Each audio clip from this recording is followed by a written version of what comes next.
tó fi pé ọdún mẹ́fà tètè wà lórí àlefa àwọn bàbá yín àwọn ìdàgbàsókè àjò lọ síwájú wọlé tọ́ka sí pé ẹ ti mú báyìí. olóka ara ẹ̀ ní ibi tẹ́ ẹ dúró yìí ní gbogbo agbo ìlú tá à ń jà fún mi lọ́wọ́lọ́wọ́ yìí àti tẹ́ ń pè ní fọ́ àti tẹ́ ń pè ní ilé fọ́ lọ́tún lọ́sì palace tó dùn wò ara ẹ̀ nítorí kì í ṣe pé mo bá nígbà tí mo dé náà mo kọ́ gbogbo báyìí. Yes. So ìlú yìí central mosque tí bàbá tèmi tó ní lọ́gọ́rùn ọdún kó tó kú tí wọ́n jogún tó kírun títí òun náà ni mo bá lẹ́nu ìgbà tí mo bá yìí mo ti produce ilẹ̀ tá a ti ń kọ́ big central mosque. ẹ wo ọ̀rọ̀ dùn lẹ́nu ọmọ ìyá olè jàre ọba yìí náà ní wí àwàwí àtàmọ́ àtàmọ́ ní sáà ń wí gbogbo àwọn fídíò tó ti ṣe sẹ́yìn láwọn èèyàn rẹ̀ tú jáde ó dẹ̀ amú kí n káàbọ̀ sínú ìpàdé ọlọ́mọ lè tò dín lórí abala lẹ́ẹ̀fẹ̀ náà ni o ọ̀rọ̀ ti change o bẹ́ẹ̀ náà ní àmọ̀ fún yín lọ́pdẹ̀tì ní kọ̀ọ̀kan èjèèjì súnmọ́ká tó fún yín lọ́pdẹ̀tì ara àwọn ìfọ̀rọ̀wérọ̀ tí wọ́n ṣe fọ́ba yìí tipẹ́tipẹ́ ni lábàtúgbọ́n wọn ní kí í ṣe àkọjá ìwé rẹ̀ ní bàbá tí ó kọ́ náà yìí o wọ́n ló ti na àwọn èèyàn sẹ́yìn gan wọ́n ló na àfa ńlá kan mufasiru àbí bóyá mufasiru náà ní sẹ́ mo gbà á wọ́n lóye mùsùlùmí ni wọ́n ní àfa yẹn fẹ́ soyè wọ́n á wò pé ẹ mọ oyè kékeré lélẹ́yìí bàbá jẹ ní ńlá àfi tọ́ba létí wọ́n ní tí ọba gbọ́ báyìí wọ́n ní wọ́n na ti ọdún tí ń bọ̀ lẹ̀ wọ́n nà sí lára lọ́rọ̀ kan afẹ́fún yín lọ́pdẹ̀tì lórí bí iṣu ṣe kú tí ọ̀bẹ là á ojú fèrèsé náà láti ń yọjú lábala lérè fẹ́ yìí ó yá ẹ mọ́ bá ń ká lọ ń pápápá àròjọ mùsùlùkùn. yọkọlú kò wá tán bí ìyàwó gbọ́kọ sánlẹ̀ ọkọ yọké ó dà jẹ́ tukọ̀ yọkọlú kò wá tán bí bàbá gbé ọba sánlẹ̀ ọba yọké ọba tó ń halẹ̀ mọ́yàn pé òun ó gbé lẹ́wọ̀n òun ti ń pèlú ẹ̀wọ̀n rẹ̀ lẹ̀ òun ti gbé kanókun díẹ̀ kó jiná àṣẹ bàbá gan ni ó kọ́kọ́ lọ ẹ̀wọ̀n ọba di méjì nílùú o wọn ò gbọ́ rí o ìkan wà lẹ́wọ̀n orí adé o àṣekábíyèsí fún orí adé lẹ́wọ̀n náà ni ọba aláró ẹ mọ́ gbà kéèyàn kan wá hàn sí ti yín o ìláró ẹ̀wọ̀n aláró náà gbé ọba Ifọ̀ lọ ọba orílẹ̀ Ifọ̀ ẹ̀wọ̀n aláró ń tó fi ẹnu ara rẹ̀ pè sórí èèyàn kan wá ń dé báwọn náà ẹ wá mọ nǹkan ẹ wá mọ tó ṣẹlẹ̀ nísìn wá láti wá dé bá ọba aláró àwọn obìnrin kankan sí pípa wèndé o káwọn ọba yòókù kán máa fi kọ́gbọ́n àtàwọn alágbára torí kìí ṣe gbọ́ra ni máa ń ṣe báyìí àwọn ọba kan wà wọ́n ní humility ìtumọ̀ ẹ̀ náà ni wípé wọ́n níwà ìrẹ̀lẹ̀ èèyàn lọ́ba sọ wọn Ògbómọ̀ṣọ́ wọ́n ti fi ẹ̀rẹ̀ rẹ̀ lára kó tiẹ̀ tó wá di wípé àwọn náà wá fẹ́ mọ́ fẹjọ́ èèyàn kan sí nìkan wọ́n sì gba ilé wọ́n gba ọ̀dọ̀ àwọn ọlọ́pàá lọ ni ọ̀dọ̀ àwọn agbófinró ọba sọ òun wọ́n sọ̀rọ̀ sọ̀rọ̀ náà wọ́n ti ẹ̀fẹ́ rẹ̀ rẹ́ àwọn lára ni wọ́n gba ọ̀dọ̀ àwọn ọlọ́pàá lọ ọ̀dọ̀ àwọn amòfin pé ẹ wá àwọn báyìí ṣe báyìí wọ́n lo ọwọ́ agbára wọ́n sọ pé kinní kan ó sì ẹ̀ páwọn kan náà tí wọ́n mọ̀tò ọwọ́ ọ̀tún yàtọ̀ sósì wọ́n tún sọ̀rọ̀ sọ́ba pé sóyẹ kan bá gbé kinní kálọ́ba yẹn ti fi ọwọ́ agbára mú àwọn tó ní kò sọ́ba ní Ògbómọ̀ṣọ́ ẹ gbọ́rọ̀ yẹn nú àkójọpọ̀ ròyìn kéèyàn kan lanu padà kó ní kò sọ́ba l'Ógbómọ̀ṣọ́ wọ́n ti ń fi ẹ̀rẹ̀ rẹ́ sọ̀hún lára jù ṣùgbọ́n ìgbésẹ̀ gidi bàbá gbé ó sì tọ́nà nínú òfin ṣùgbọ́n ẹni tó fi ọwọ́ ara rẹ̀ tó fẹ́ fi jẹ yàn yà Ọlọ́run ti wá ń fi jẹyà báyìí ó ń fojú ẹ̀ gbolẹ̀ ó ti lọ ganu sẹ́wọ̀n báyìí wọ́n fojú ẹ̀ rí lẹ́wọ̀n yóò rò pé bóyá wọ́n sọ bá nú ẹ̀wọ̀n wọ́n ìgbádé wọnú ẹ̀wọ̀n àṣẹ wọ́n ṣe ibọ̀ bàbá Fálànà sá ti dá sí ọwọ́ ti wá bàbá wọn ti sí mọ́kànnà kó yá rè wá owó sàn tàbí kó yá mọ́ bẹ̀bẹ̀ kó rá bàbà kó náà dọ̀bálẹ̀ níta gbangba bàbá Fálànà ti bá gbó wọ́n ti láwọn fẹ́ ṣe ẹjọ́ yẹn on behalf of bàbá tán gbá létí ẹ̀yin ará orílẹ̀ Ifọ̀ tó bá ní kẹ́ wá sanwó tanràn ṣe é lè san tán update la ní amúhá fún yín nínú abala léèfé náà ni ó la fi wọlé lónìí ojú wíńdò láti ń yọjú owó ilé ẹ̀wò ojú wíńdò ní lábẹ́ ẹ̀gò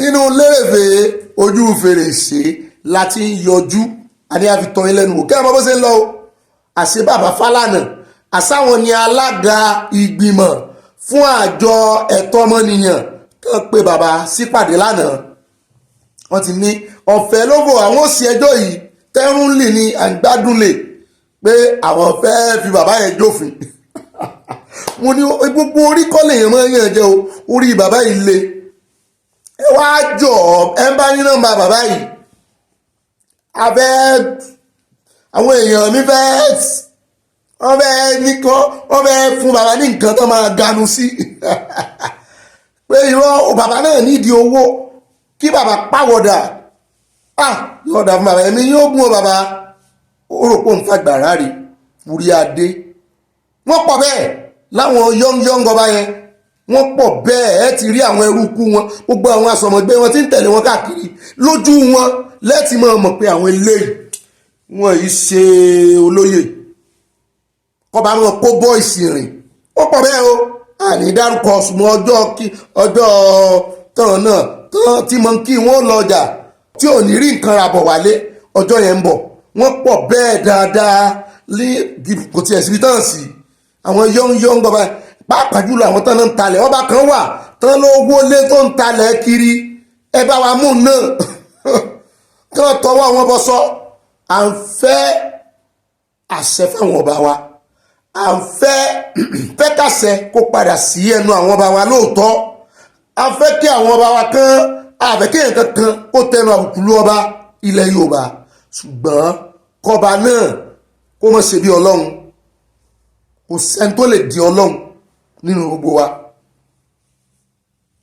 àní ìjú báyìí lọ àní àtòyìn létí ni ó dáa nínú ìròyìn tí ó mọ̀ tẹ́lẹ̀ báyìí ní abala lérèfé náà ni àti ìbẹ̀rẹ̀ ìròyìn rárá ìtọ́wò láàmú dídùn ọbẹ̀ àníkàbẹ̀lẹ̀ káfi ṣe ìtọ́wò fún yín ni ó náà ní ti Ọ̀gbẹ́ni Sàásù ó tún ti ń tutọ́ sókè ó ń fojú gbà olóore rẹ̀ ni wọ́n ń tutọ́ sí lára ó ní bó ṣe ràn lọ́wọ́ ó ní kò ṣe bó ṣe ràn yàn lọ́wọ́ nù ó ní oore tó ṣe fóun ó ní kò sóore tán Ọlámídé ní bá wí o Ọlámídé tí ì sọ̀rọ̀ tó ra jókòó jẹ́ ó ní dípò tí Ọlámídé ó fi gbé Àṣàkẹ́ sọ̀rọ̀ pé Àṣàkẹ́ náà lọ Grammy mo ti ẹ̀ gbá àwọn kan ló win Grammy mo níbo ló ti win Grammy àwọn ògbọ̀n kó win ni ẹ kò só win ní Grammy ni asámọ̀ kó lọ́wọ́ kakí lọ Ọ̀gbẹ́ni Sàásù wèrè olórin bá jáde ló bá ti wèrè mọ́lẹ̀ ó fa wèrè lọ́yàn gan dọ́dọ̀ Ọlámídé ni o ó ní ọmọ tó gbà tó sáìn ó ní irú òun lẹ́yìn kó sáìn òun ò mọ̀ọ́re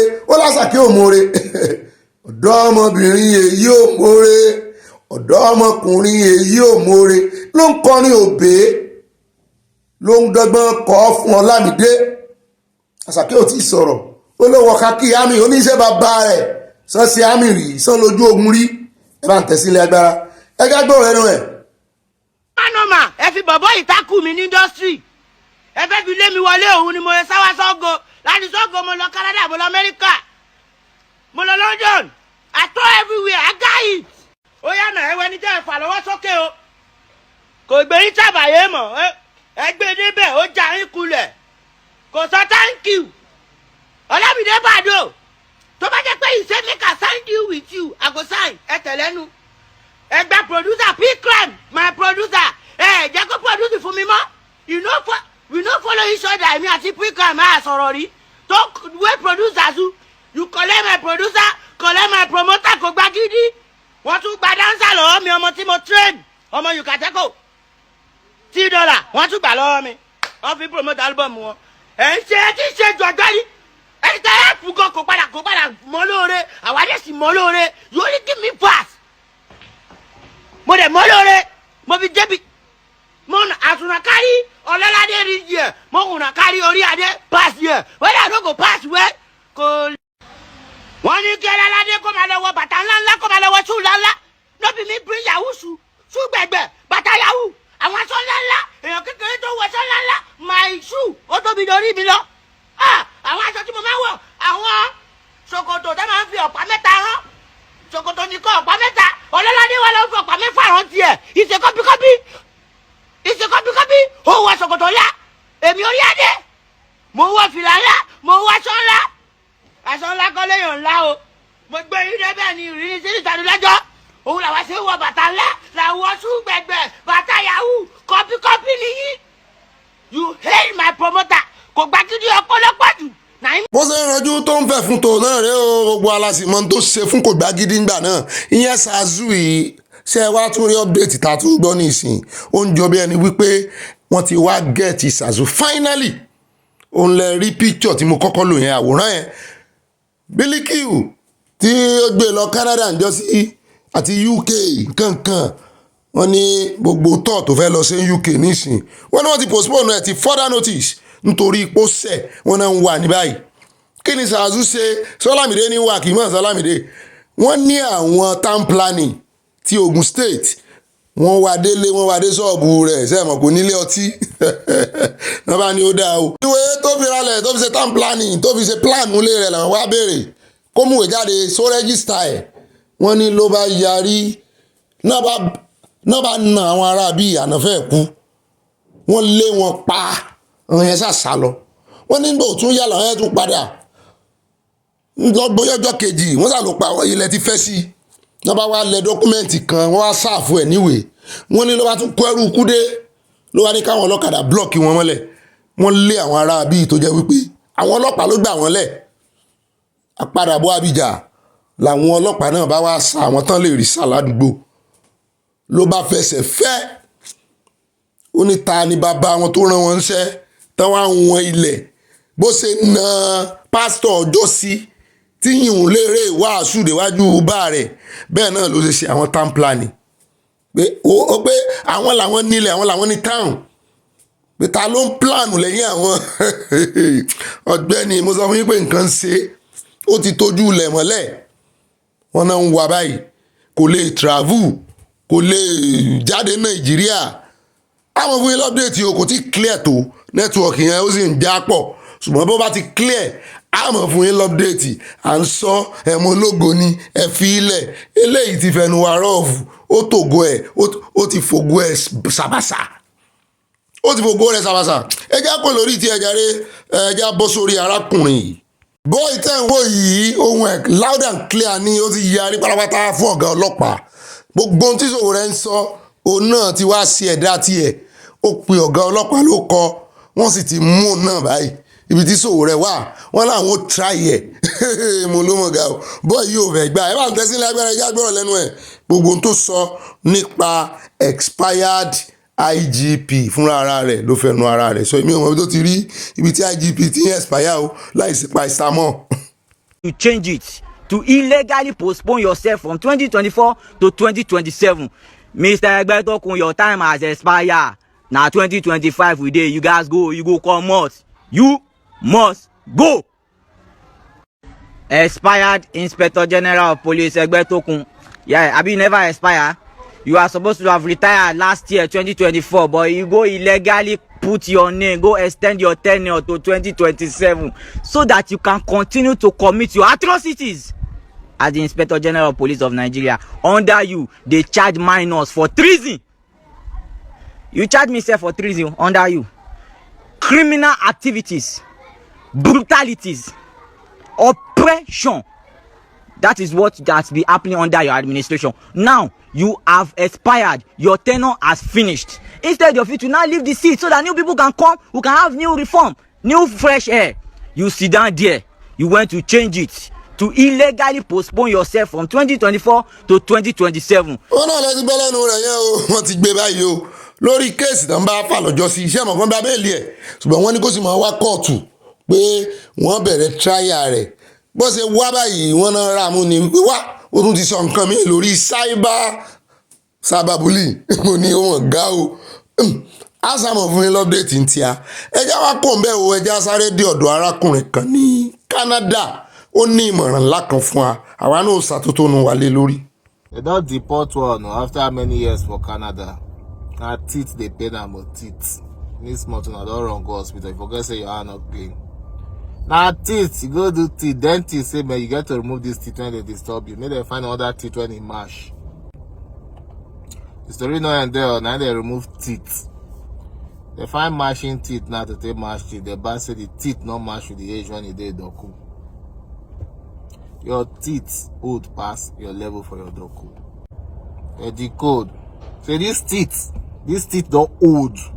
ó yá ẹ bá ń dá sọ̀rọ̀ yìí gbogbo ẹ̀yin mọ́ mi ẹ̀yin tẹ́ lọ́gbọ́n jù mí lẹ́yìn bàá mi pátápátá ẹgbọ́n gbogbo ẹ̀yin ẹ̀gbọ́n mi wọ́n ní wọ́n máa fi eyín wọ́n lè ti bi eyín mú yàn kán mọ kán fi mọ èjì ẹ̀ mo lé mi ò mọ nǹkan kan gbogbo ẹ̀yin tẹ́ wà ní medical line arákùnrin kan lóore ṣe àtìpó ó rè káwọ́ sókè ní Canada ó sì ti sọ̀míìtì gbogbo dọ́kúmẹ̀ntì ẹ̀ ó ti sọ èjì ẹ̀ ó ti ṣe gbogbo declaration ó ti mú story ilẹ̀ ó ti mú gbẹ̀ẹ́lẹ̀ fún ọ́n bẹ̀ táìmù yẹn lè yí wá ń dùn sí wọn àti ìfún lásàìlọ́m náà bá mú lọ bí ọ̀dọ̀ dentist náà bá yẹ eyín rẹ̀ wọ́n á ní wọ́n ṣèǹjì eyín ni wọ́n ṣe pàṣípààrọ̀ wọ́n ní kò sí ọ̀nù wọ́n ní ìrora ìpọ̀ kẹ́bọ̀ ń ṣèǹjì ẹ̀ náà bá yọ ti eléyìí tó wà níbẹ̀ tí ń dùn náà bá rè wá eyín mi ǹjẹ́ kẹ́rẹ̀ test irú sáìsì eyín rẹ̀ náà bá mọ èjì eyín rẹ̀ níbi tó ti ń wá sáìsì eyín rẹ̀ kiri mo ní wọ́n lè mọ iye ọjọ́ orí èèyàn látara sáìsì eyín wọ́n níbi tá a sì rí ti túnu wọ́n bá lọ wọnú dọ́kúmẹ̀ntì ẹ̀ èjì ló kọ́ lẹ̀ kí ló wáá dé tí eyín rẹ̀ ń sọ èjì ó ti gbó bí ilẹ̀ kénáà ni wọ́n níbẹ̀ náà ti padà sílé aláwọn aláṣàìlọ́ọ̀mù wọ́n ní ẹwà ọ̀gbẹ́ni ìmúrọ́lẹ̀ ní ìgbẹ́ ló múlẹ̀ fún yín ó ti parọ́ wọn náà ti dá padà báyìí ẹni tó sọ bẹ́ẹ̀ rè kì í ṣe mi o ẹ bá ń ṣèwádìí kẹjẹ ńlábọ̀ nínú comment section. ó lè dákọ̀ ń bẹ́ o ẹ̀rù àti bí ọmọbìnrin nísìnyí ó ń ba àwọn èèyàn àwọn ọmọ yìí ti yá dìgbò lugi ń táwọn ìyá wọn ò lè dánwò náà dánwò wọn á tún wá gbójú ara wọn sójú kámẹ́rà wọn wá mọ̀ fi pa àwọn ẹ̀dẹ́ bó lélẹ̀ yóò ṣe rọkọ̀ gidi láyé ẹ̀ àìsí ìbá àmọ́ o irú wọn náà ni máa end up sílé èèyàn gidi ẹjẹ́ àgbọ̀rọ̀ ẹnu ẹ̀ ń ti ń sọ sójú kámẹ́rà. Fáyé kí ni ẹ? Ọlọ́dún mi. Ẹ sọ̀rọ̀ lẹ́sìn kí ni? Ọlọ́dún mi náà. Kí wàá lọ dún ẹ? Ayé òun kí wàá lọ dún ẹ? Ó ti pẹ́ náà. Ẹ̀mí lè ní wá dé báyìí. Nǹkan péré ló kù. Inú ẹ̀mí lè láti ṣe. Àti ṣe kókó. Àti ṣe kankan. Ṣé o ká ṣe ẹ̀kọ́ tó kùn sí? Adìwà lẹ́ẹ̀kan sí. Ṣé mo gbé ọjọ́ ìwé ò dún mi? Onílé ìtọ́jú ò dún mi dáadáa. Ó ní tó bá dún mi tẹ́lẹ̀, ó ní tó máa ń kàn. Mo máa ń kàn. Tó bá kọ̀ bẹ́ẹ̀ tó máa ń iná kan, bá tó máa ń inú ẹ̀. Wọ́n á dún ẹ̀. Bá kọ̀ bẹ́ẹ̀ dáa rẹ̀. Ṣé máa dún ẹ sí? Tó ṣe ayé òun mi. Ayé òun mi. Ó dá lọ dún. ó dẹ̀ ẹja kó mi ẹja mẹ́nuba ọ̀rọ̀ ajá àwo yìí ẹja mẹ́nuba ọ̀rọ̀ rẹ̀ níbi tí ẹ ti rí gbàngbàngbà pé ìjà ìlara ìtànbọ̀rọ̀ ìlara ló ń ṣe àwọn oníjàgídíjàgan yìí ọ̀gbẹ́ni ìlara Yorùbá ló sì ní ìjà ìlara ìtànbọ̀rọ̀ àwọn arábí ò tí ì jáwọ́ o ẹ wọ́n yà fọwọ́ gbẹ̀fẹ́ mú o wọ́n tún ti ń tabá àwọn mùsùlùmí tán rí wípé wọ́n gbà fún sàríà ńlẹ̀ Yorùbá tán mọ̀ wípé àjẹ́ndá àwọn Fúlàní ni onílara burúkú làwọn arábí. lórí ìjókòó kalẹ̀ wọ́n yà lọ pa ìjókòó rẹ o pàkéjì rẹ tẹ́ ẹ bá parẹ́ ní mùsùlùmí lóògùn state lẹ́kìtì lọ́yọ̀ state lọ́sùn state lẹ́yìn wíyà àtẹ́báríkà wà tẹ́ ẹ bá parẹ́ ẹbí kékeré. kò sí kankan tí ó ṣe fún yín wọ́n á bí gómìnà dá kọ́kọ́lọ́pàá fún yín wọ́n á bí dá kọ́kọ́lọ́pàá ẹni kó tíráì rẹ̀ kọ́kọ́lọ́pàá fún yín kẹwàá jọ lọ kọ́ọ̀tù bẹ́ẹ̀ bá ní wíìnì ẹ̀ tí ó gbòfin wọ́n á gbòfin wọ́n á bí àdáyà ọgbà yẹn dáa ó ṣe kẹ́kẹ́ fún yín lórí tẹ̀sí tó bá ṣe kẹ́kẹ́ fún yín ẹgbẹ́ lọ sílé ẹjọ́ àwọn akẹ́kọ̀ọ́ sì rẹ́dì láti support yín láti gbé wọn lọ sílé ẹjọ́ anywhere á gbé lọ sílé ẹjọ́ á dẹ̀ wí ní torí ẹ̀ ń tako òfin tí wọ́n fi kó àjọ tàbí jẹ́ Nàìjíríà ìdí mùsùlùmí ti wà sẹ́yà ni ó lò á fi sàmúkú mẹ́kọ̀ọ́ bí ẹlòmíì ìgbà táwọn Christian dé lórí banking system wọ́n rí inú Bíbélì wọ́n sì ha orí ara wọn jọ wọ́n ní táwọn máa ṣe rè that is western kini system banking system lọ́dọ̀ Christian western system ni kò sí kankan ní Bíbélì tó sọ kankan pa rẹ̀ lórí Bíbélì kò kì í ṣe ìwé ọlọ́ Bíbélì gangan kò sí ibi kankan tó fi pera rẹ̀ ní ìwé ọlọ́ Àlùkùránì nìkan ló pera rẹ̀ ní ìwé ọlọ́ lórí ọgbọ́n tẹ́lẹ̀ bá mú Kùránì ọlọ́run wí ni ẹ lè gbọ́ pé Matthew wá sọ pé kẹ́ni kan wá lọ pé nǹkan kan gbogbo tẹ́lẹ̀ bá mú Bíbélì lágbájá sọ pé nǹkan kan wá sọ pé kẹ́ni lọ́wọ́ kọ́ ọwọ́ fi ránṣẹ́ ọwọ́ sọ pé tẹ́lẹ̀ bá dùn àmọ́ Àlùkùránì rẹ̀ ọlọ́run wí sọ fún wa pé tí mo wí rè sọ fún wa àbẹ́ ọ̀bọ ni. ní Nàìjíríà ẹ lè rí Christian banking system èyí tá a máa ń pè ní Christian banking system ní Western banking system tí ò ní kankan sí pàbó Bible torí Bible ò ní tó fẹ́ sọ nípa banking ẹ wo ẹ má jà pẹ́ lórí míkímí kẹ́síkẹ́sí má bàa kàn á bẹ́ẹ̀ bá ti rí títí ranjú bóyá ó ti gba nǹkan tàbí wọ́n ti gún lábẹ́rẹ́ rẹ̀ kò sí nǹkan kan nú ọpọlọ rẹ̀ bí ṣe máa ranjú bí ṣe máa wọ́n ti mọ̀ mùsùlùmí alálàáfíà gan mọ̀ pé léyìí kì í sára wọn ṣùgbọ́n mọ̀ wọ̀rí òjò rẹ̀ ti ń rọ̀ yóò tó dá fáànù rẹ̀ sílíǹ fáànù rẹ̀ ti ń yí wọ́n ti paná díẹ̀ ẹ mọ̀ wọ̀rí ọjọ́ ìyá rẹ̀ ń bọ̀ ọlọ́run ti bá a mú déètì. ó dáa ní báyìí èèyàn mi ẹja sáré dé ọ̀dọ̀ arákùnrin ẹ rántí fídíò tá a mú wá lánàá tí bàbá kan ní ọmọ òun ọkùnrin wọn bá sùn láti dì í ọmọ ọdún 16 years ẹni tán fẹ̀sùn kàn rèé ó ti wá jẹ́wọ́ ó lóun ò fi ṣoògùn ó lóun ò fi ṣe ritual ó ní ṣùgbọ́n lóòótọ́ ẹ̀ẹ̀mejì lòun bá sùn láti dì í. I swear with my life that is only sex that I had with him. With who? Chiagozie. That I never use him for any ritual. I swear in the name of my late parents that are on the grave. I swear with. ẹ má bínú àlè lójúbà náà lọ torí bó ṣe ń sọ èbó ló sọ a sì fẹ́ covid ẹ̀ kó bá wa nídìí èyí ó ti jẹ́wọ́ ẹ̀wọ̀n rẹ̀ sì rèé gbọ̀nàgbọ̀nà ni ó ti ní òun bá sùn torí ó ti ní ọkùnrin sọ́kùnrin ló máa ń ṣe tẹ́lẹ̀ ó parọ́ ó ní àwọn tó ní hòtẹ́ẹ̀lì ládùúgbò bíi tòun ní eré abẹ yẹn ó náà ni wọ́n ń wá ẹ̀sùn sóun lẹ́sẹ̀ nítorí pé ọjà tòun mọ́ tàwọn oníbàárà wa máa ń sùn lọ́tẹ́ẹ̀lì òun ṣùgbọ́n ní ìsìn ó ti wá jẹ́wọ́ àti mojú ọ̀nà tá à ń lọ báyìí a máa fún yín update nínú subsequent news. ó dá wá ń fi eléyìí a fi ń bá gbogbo àwọn ará Rẹ́mọ Ìpẹ́rù Rẹ́mọ wọ́n ní kò jìnnà sí Ìjẹ̀bú mẹ́hùn àwọn ti Jẹ̀bú gbogbo yín náà pátápátá là ń bá kẹ́dùn lórí ọba ti Ìpẹ́rù Rẹ́mọ tá a gbọ́ pé wọ́n wàjà wọ́n wọ káàlẹ̀ wọ́n darapọ̀ máwọn baba ńlá wọn náà ti darapọ̀ máwọn alálẹ̀ abayín kẹ́dùn o wọ́n ní baba náà pẹ́ wọ́n sì ní ìgbà baba ó tu gbogbo àwọn èèyàn lára gbogbo ẹ̀yin ti Jẹ̀bú ti Rẹ́mọ ẹ̀kọ́ ara fẹ́ra kọ ẹni rẹ tó lọ o baba ti wàjà wọ́n ti rebi àgbà ń rè nù kí ọba mi sì jẹ ẹ sọ̀rọ̀ kẹ́ ẹ ṣe bó ti tọ́ kẹ́ ẹ ṣe bó ṣe yẹ o ó rẹ̀ já wọnú àkójọpọ̀ ìròyìn fún tàṣálẹ̀ yìí lọ ẹ mọ̀ bá ká lọ.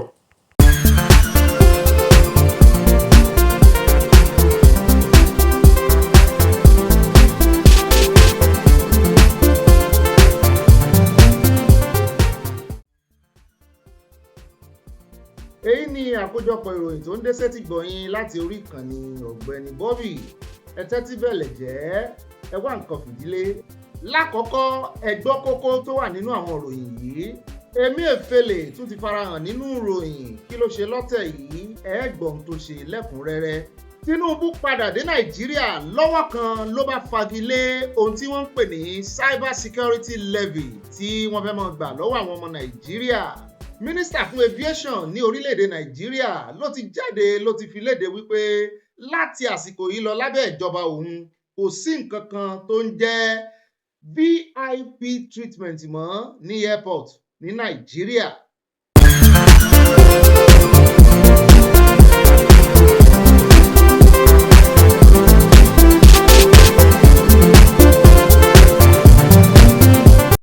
Oya Ayétúndé Chicago yìí jọ mí lójú Ọmọ́túndé Washington yìí jọ mí lójú àní Yétúndé Chicago yìí jọ mí lójú Ọmọ́túndé Washington yìí jọ mí lójú bó ṣe rí mi ló bẹ̀rẹ̀ sí sóúnjẹ bó ṣe ń ṣẹ̀kú sí ló dẹ̀ ń ṣe lá Mọ́túndé Chicago yìí jọ mí lójú ẹ̀yẹ mi ló tolongo wá pàṣọ kò sí àsámẹ́ǹtì lónìí àwa fàájì la fi wọlé orin pàṣọ yìí ó kàn ríǹgì lórí mi ni ẹ̀yẹ mi ló tolongo wá pàṣọ ọkàn dúdú àrò ìṣẹ́ ọkàn rẹ̀rẹ̀ oṣù wà sóṣooṣo balẹ̀ so lékelèké bàbí lékelèké àtìlẹ́yẹ bẹ́ẹ̀ ló wá lọ bí àtìlẹ́yẹ bẹ́ẹ̀ lọ o èmi gan jó pàṣọ lónìí o ọmọ kékeré ẹ̀bẹ̀rẹ̀ mọ́lẹ̀ jó pàṣọ tí ó kọ́ ọmọ rẹ̀ o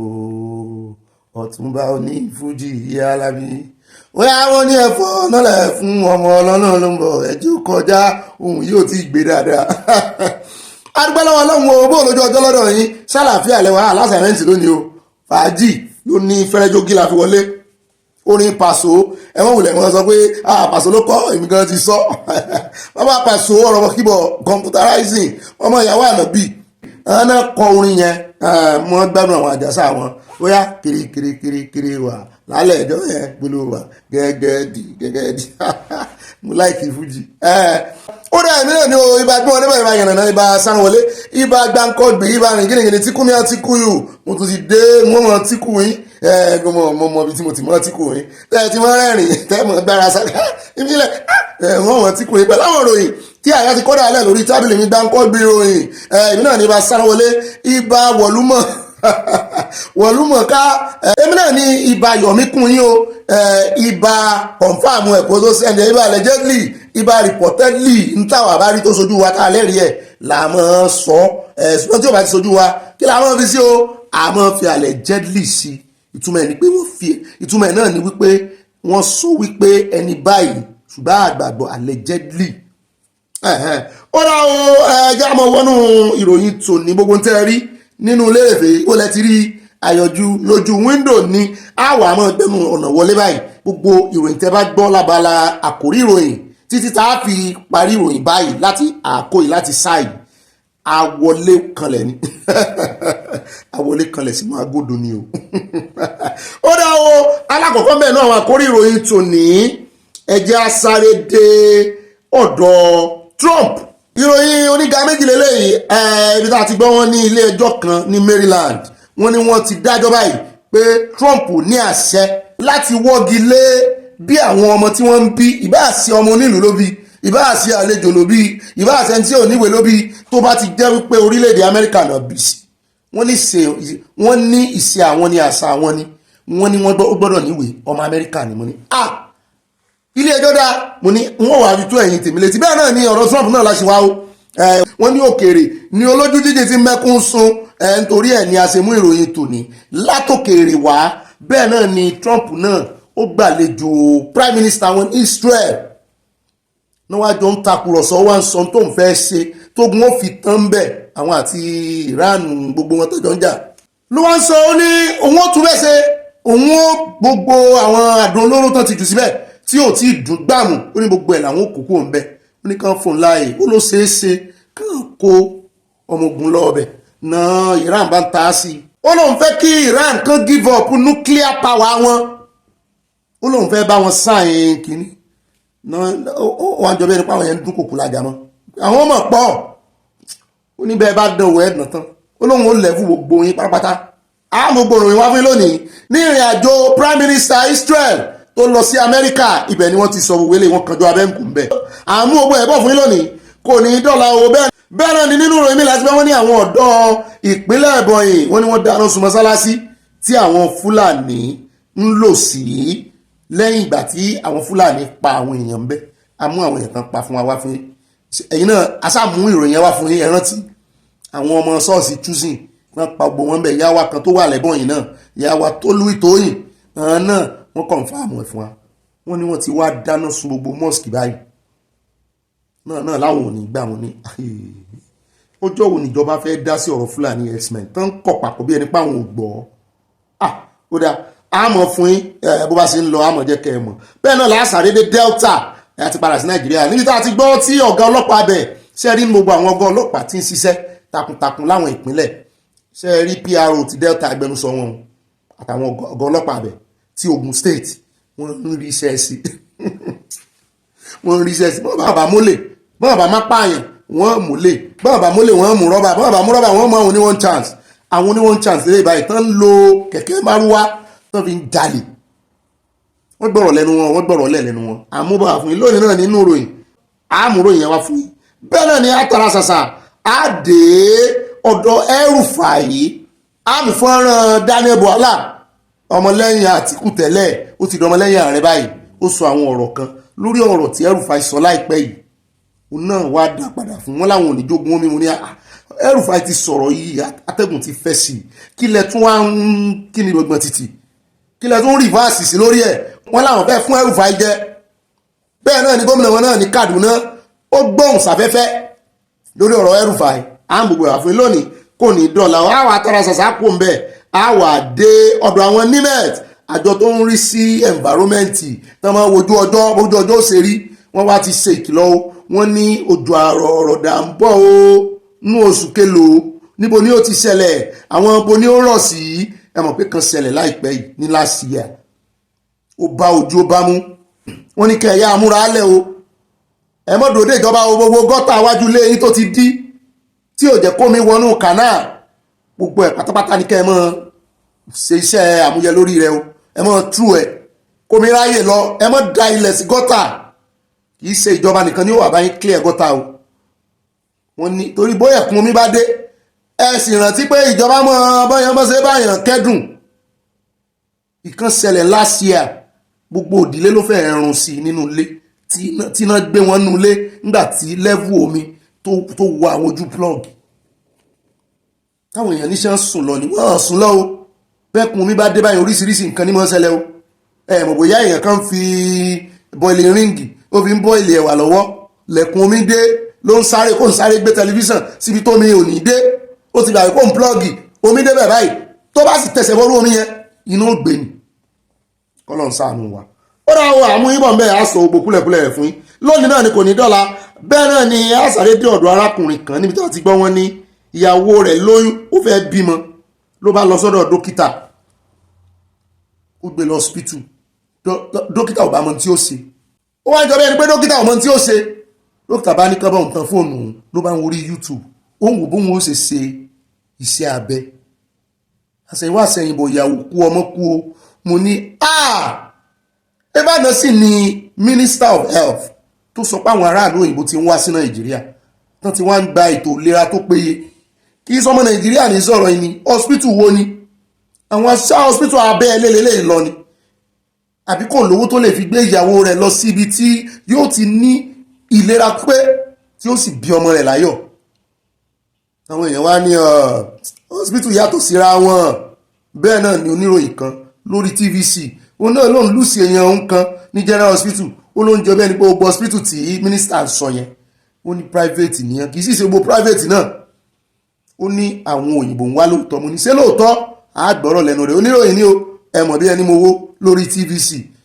ó ní ṣùgbọ́n àwọn ti public hospital tó fi mọ́ health centers tó fi mọ́ general hospital gan ó ní wọ́n ti kógojá ó lè èèyàn ń kan ó sì kú bẹ́ẹ̀ láìpẹ́ yìí wọ́n ṣe àyẹ̀wò sí diagnosis irọ́ à ń bọ̀ ń bẹ̀ ó sì pọ̀ Nàìjíríà wọ́n mọ̀ rírì kúrì nígbà tí HIV ṣẹ̀ṣẹ̀ dé nígbà náà wọ́n rí HIV sí èèyàn kan ó lọ sí test fún náà bá ní HIV àṣerọ́ ni èyí ó ti fẹ́ para rẹ̀ dànù lèyàn kan bá ta lólobó pé lọ tún test ṣe n tí ń ṣe òyì kò dọmọ́ èdè ló bá rè tún test ṣe ló bá jáde negative tún lọ ọbọ míì mọ́ dúró lọ́nà kan ọkàn ẹ̀ tí ẹ̀ kọ́kọ́ balẹ̀ ló bá tún lọ tún ṣe ló bá rí pé òun ò ní àwa yìí náà tó jẹ́ wípé nígbà tí a bá lọ hospital nígbà náà tá a lọ wo blood group wa ẹlòmíì wọ́n gbé èlé lọ́wọ́ Nàìjíríà ìgbòdé ló òyìnbó náà sọ fún pé ẹ̀jẹ̀ rẹ̀ ṣe é o ṣé ẹ̀ tí ẹ̀ rí oní blood group ní Nàìjíríà wọ́n trust wọn o oríṣiríṣi group tí ó exist gan wọ́n gbélé ọlọ́ à ń bọ̀ mẹ́ lónìí àmù fọ́nrán arákùnrin yẹn wá bẹ́ẹ̀ náà làámù fọ́nrán ti oníròyìn TVC wá fún yín lónìí náà ni kò ní bẹ́ẹ̀ náà ni àṣàyédè Ògbómọ̀ṣọ́ níbi tí a ti bọ́ wọn láwọn kan rí ọba fín Yorùbá ló sì lọ tó bọ̀ wọ́n ní arọ́ba fín lọ́ba pa mo ní pàápàá jùlọ sọ wọn Ògbómọ̀ṣọ́ yìí wọ́n ti rin wọn fín jù bàbá yìí sì ní ìwà ìrẹ̀lẹ̀ ìwọ̀nba lèèyàn náà níwà ìrẹ̀lẹ̀ mọ́ àbí kì í pọ̀ jù gbogbo èèyàn ní rin bàbá ìfín kí ló ṣẹlẹ̀ láì ṣe pé àwọn gan ń hùwà àrífín wọ́n hùwà àrífín wọ́n láwọn òṣìṣẹ́ rédíò Lágelú kan wọ́n ní wọ́n sọ ọ̀rọ̀ burúkú sí bàbá yìí làwọn ọmọ ilé-ìgbìmọ̀ aṣòfin náà bá ránṣẹ́ pìyàn pé ẹ wá sọ tẹnu yín kí ló dídí ọba sọ fún yín ẹ mọ̀ pófin ló gbé ọba ìkalẹ̀ bẹ́ẹ̀ bá rí ọba fi ẹ̀rín òfin fín làwọn ẹ̀bá láwọn ò mọ̀ ẹ mọ̀ kí ni sẹ́ẹ̀lì ìrìn gómìnà yín fín wọ́n ní rárá sẹ́ẹ̀lì ordinary councillor yín bẹ́ẹ̀ bá rí fín òfin lẹ́rìn fín mo ní ọlọ́pàá gan bẹ́ẹ̀ bá rí ọlọ́pàá fín ṣé wàá mọ̀pọ̀ bá gan ọba bá lórí ohun gbogbo ni tó láwọn kan ti ń sọ̀sọ́kúsọ kí ló kan lè gbìmọ̀ asòfin bẹ́ẹ̀ mo ní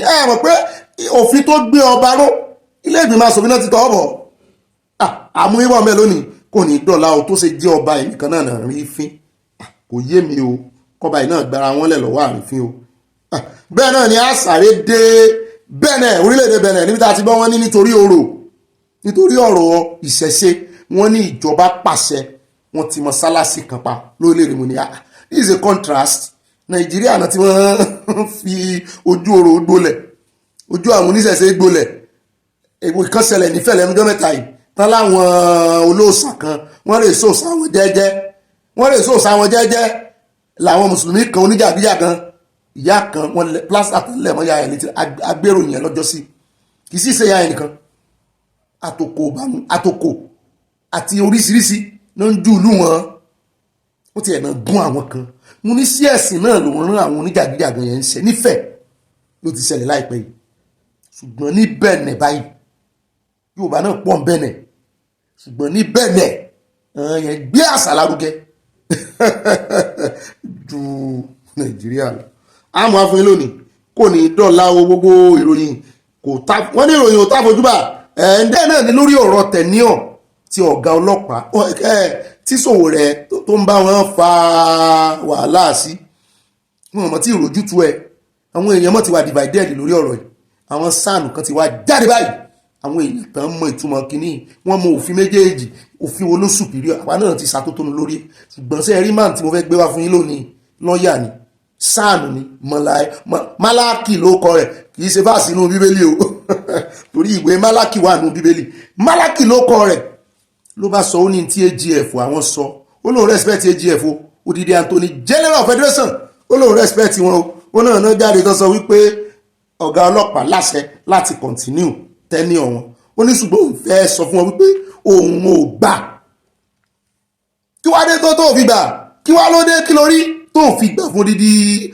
ó ní lóòótọ́ AGF ní ó ní ṣùgbọ́n òun ò gbà pé ọ̀rọ̀ AGF kọ́ ní final ó ní court ló lè dájọ́ final ní ó sì lọ́wọ́ bí agbẹjọ́rò bá ṣe mọ òfin ó láwọn mọ̀fin ju ara àwọn lọ́mọ ní sọ́wọ́ àlọ́ mọ̀fin ju AGF lọ ni ó ní gbàgbé oníṣàánú lòun náà ó láwọn mọ̀fin ju ara àwọn lọ lófin méjì ló wà tó ń contradict ara wọn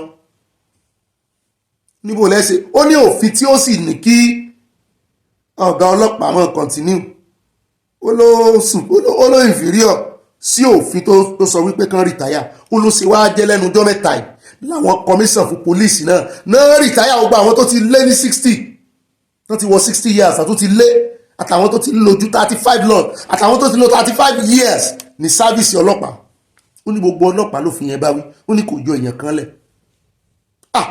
mo ní sáìdì mi ìmọ̀túnlélẹ́ yìí o àti ọ̀gbẹ́ni kan náà tó náà jẹ́ lọ́ọ̀yà tó náà fẹnu sí àmú méjèèjì bọ̀ lónìí náà ni kò ní dọ́là àníríjú báyìí lọ náà àwọn àkórí ìròyìn wa ní pápápá ẹjẹ́ àmọ́ wo abala tí ó mọ̀ kàn abala sáná wọlé ibẹ̀ là ń lọ báyìí tààrà ó yẹ àìṣe déédéé yín náà ti mọ ó ní ìdí kí n túnṣe mọ ní kẹtò ni ó yẹ dúró déédéé ẹ pose ẹ dẹ́ngẹ pose ẹ sì báyìí ẹ̀yin ọkùnrin ẹ̀yin obìnrin ẹ sì báyìí bí ẹ fẹ́ bẹ́rí ẹ tí ìdè stúdíò àwọn onífọ́tò rí tọ́mọ̀ kọ́ ilé àwọn oríṣiríṣi pósìn mo débi kan lọ́jọ́ kan ẹ bá rí aṣọ tó ta gan ẹ rò pé wọ́n ń bọ Ṣàngó ń bẹ̀ ni aṣọ pupa ló ní kí n pose ìgbà náà wá náà aṣọ wo ló jáde tó ń rìn nígbà náà ó dà wípé nínẹ̀ tàbí satin kọ́nù méjèèjì lèmi náà bá ní mo fẹ́ rè ya fọ́tò ló ní kí n ṣe báyìí oya yípàtà ṣe mú sí mo ti yà yín mo rí yín ń ta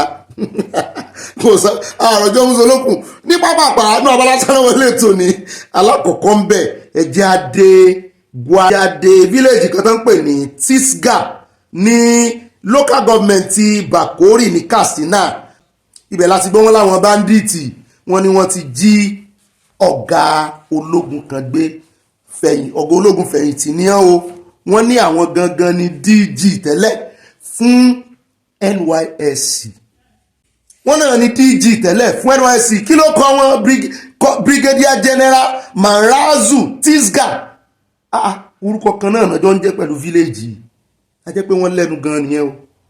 Wọ́n ní former Director General of the National Youth Service Corps ṣe mọ̀ pé àwọn tó bá ti retire àwọn ọ̀gá ológun náà bá ti retire náà máa fi wọ́n sí olórí NYSC torí àwọn ológun náà máa train wa àwọn ológun gangan ṣùgbọ́n ẹni tó ti retire tó jọ̀gá náà máa fi wọ́n sí olórí.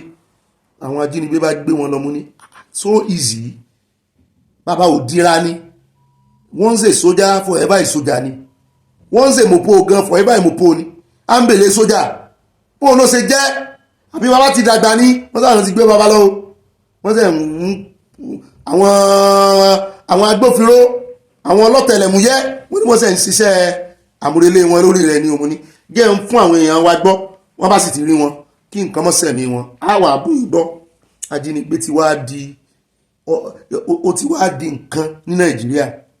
Ó dẹ̀ já kò ń bẹ́ o ẹja sáré dé Sàǹfàrà débi tá a ti gbọ́ o wọ́n ní skul kan jó o mo nírú skul wo sọ Haúsá lọ skul ni wọ́n ní kì í ṣe skul náà wọ́n ní wọ́n ń kọ́ ẹ̀kọ́ Islam bẹ́ẹ̀ mo lẹ́yìn nílé kéwú wọ́n ní ilé kéwú wọ́n ní ilé kan ló gbaná lẹ́gbẹ̀ẹ́ bẹ̀ ó sì jó skul yẹn ó sì jó kó adájọ́ skul nìkan ó jó àwọn ọmọ náà mọ́ 17 of them mẹ́tàdínlógún wọ́n jó wúrúwúrú bí eérú wọ́n jó keegun wọ́n ní another 16 mẹ́rìndínlógún wọ́n fara pa yánnayànna mo níjọ́ wo la sì gbé ọ̀rọ̀ ọ̀nà tá à ń dúpẹ́ wípé àná náà ni nílé epo tá à ń dúpẹ́ wípé kò bẹ́ẹ̀ kò mẹ́mi lọ́wọ́ àwọn ọmọ nílé epo àwọn avoidable event avoidable hazard ní mọ̀ ń ṣẹlẹ̀ Nàìjíríà. Ẹ bá ń tẹ̀sí ilé agbára ẹja mójú adébẹ̀já wò bó ṣe lọ àwọn tó ṣojú wọn sọ̀rọ̀. 1:40 a.m. today, when the neighbors called that there was an incident at the area, that there was some signs of smoke coming out from bundles of some corn stalks. We immediately moved into the area with the aid of other Samaritans. We were able to quench up the fire. Then the cleric, the Malam who is taking care of the Almajiri, went back to his home. He now asked all other Almajiri to also go back to their shelter. Unfortunately, at about around 10 minutes to 2 a.m., just 10 minutes later, there was a shout that fire, fire, fire. So all of us in the area have to come out and start fighting the fire. But the issue of concern is the unavailability of the fire fighting people that is the fire service. Well, we responded due to their faulty firefighting truck. We called them several times to the extent that one of us have to go there. On arriving there, the commander of the fire service just informed our representative there that they could not respond because their car is having issue. Initially, it was an issue of battery. He said the car could not start. It was later we observed the car has already completely broke down. It cannot move anywhere. So that is how we started using the water from neighbors and even from gutter to quench up the fire. But unfortunately, we could not save the lives of these innocent children, very young ones. They are just within the age of 10, 11, like 15 or roaster, yam or plantain. That's how you are roasted in that fire. It was very devastating. We are thrown into confusion, and still the area is still in one kind of situation. We just so let's talk about semi-urban areas where they can access Quranic education. So if they bring their children to the Al-Majri school, we call them Makaranta Allo in their Hausa language. So they will go there. The teacher will be attending. We will be tutoring them on how to recite Quran, how to read, how to whatever the concern Islam. That is how they started. So in the course of doing that, as an Islamic teacher, they don't have means to take care of them completely. They only do their best to provide shelter and other needs that include maybe shelter or drinking water. But the food and other things, they have to go and scout it outside and come back. So in this case, this school, the Malam there in the school was one of the best Malams that we respect in the community, because the way he even organized his school is just like the way we are agitating that we need to see our Islamic school look like, more especially the Al-Majri schools, because he built a hall for them. They were inside that hall, and they built the hall in such a way that it can be conducive for the pupils during the Hamatan season. Ó dá o ẹjẹ́ wá pò mẹ́wàá ẹjẹ́ sáré dé ọ̀dọ̀ àwọn ẹjẹ́ dé Ebonyi níbi tá a ti gbọ́ wọ́n ní àwọn ọ̀dọ́ ìpínlẹ̀ Ebonyi wọ́n náà sọná sí mọ́sálásí táwọn Fúlàní ti ń kírun. Mo ló tó bẹ́ẹ̀ ojú bẹ́ẹ̀ lọ àpọ̀dá oró kò dàbí àdágbẹ̀yìn bọ́ wọn bá tẹ àwọn Fúlàní tó pa ẹwọ bó ṣe fi ẹ̀mí àwọn èèyàn sòtán wọ́n fi ewé ọ̀gẹ̀dẹ̀ bò wọn bọ́ wọn bá tẹ àwọn tó ṣiṣẹ́ yẹn gan tán wọnú ṣọ́ọ̀ṣì kan pa gbogbo àwọn ọmọ chúsìn tọ́wọ́ wọn bá tẹ̀ wọ́n kan ṣe wọ́n mọ́súmọ́sú. wọ́n yẹ pé èèyàn yìí take law into their hands ni wọ́n á ní kán fáwọn àwọn agbófinró ṣùgbọ́n ẹ má jẹ́ ń sọ yún lórí afẹ́fẹ́ mọ́sálásí lẹ wọ́n ń jó kí ni sójọra wọn ni àwọn yẹn gbẹ̀mí èèyàn ẹ̀yìn jólé sójọra wọn ni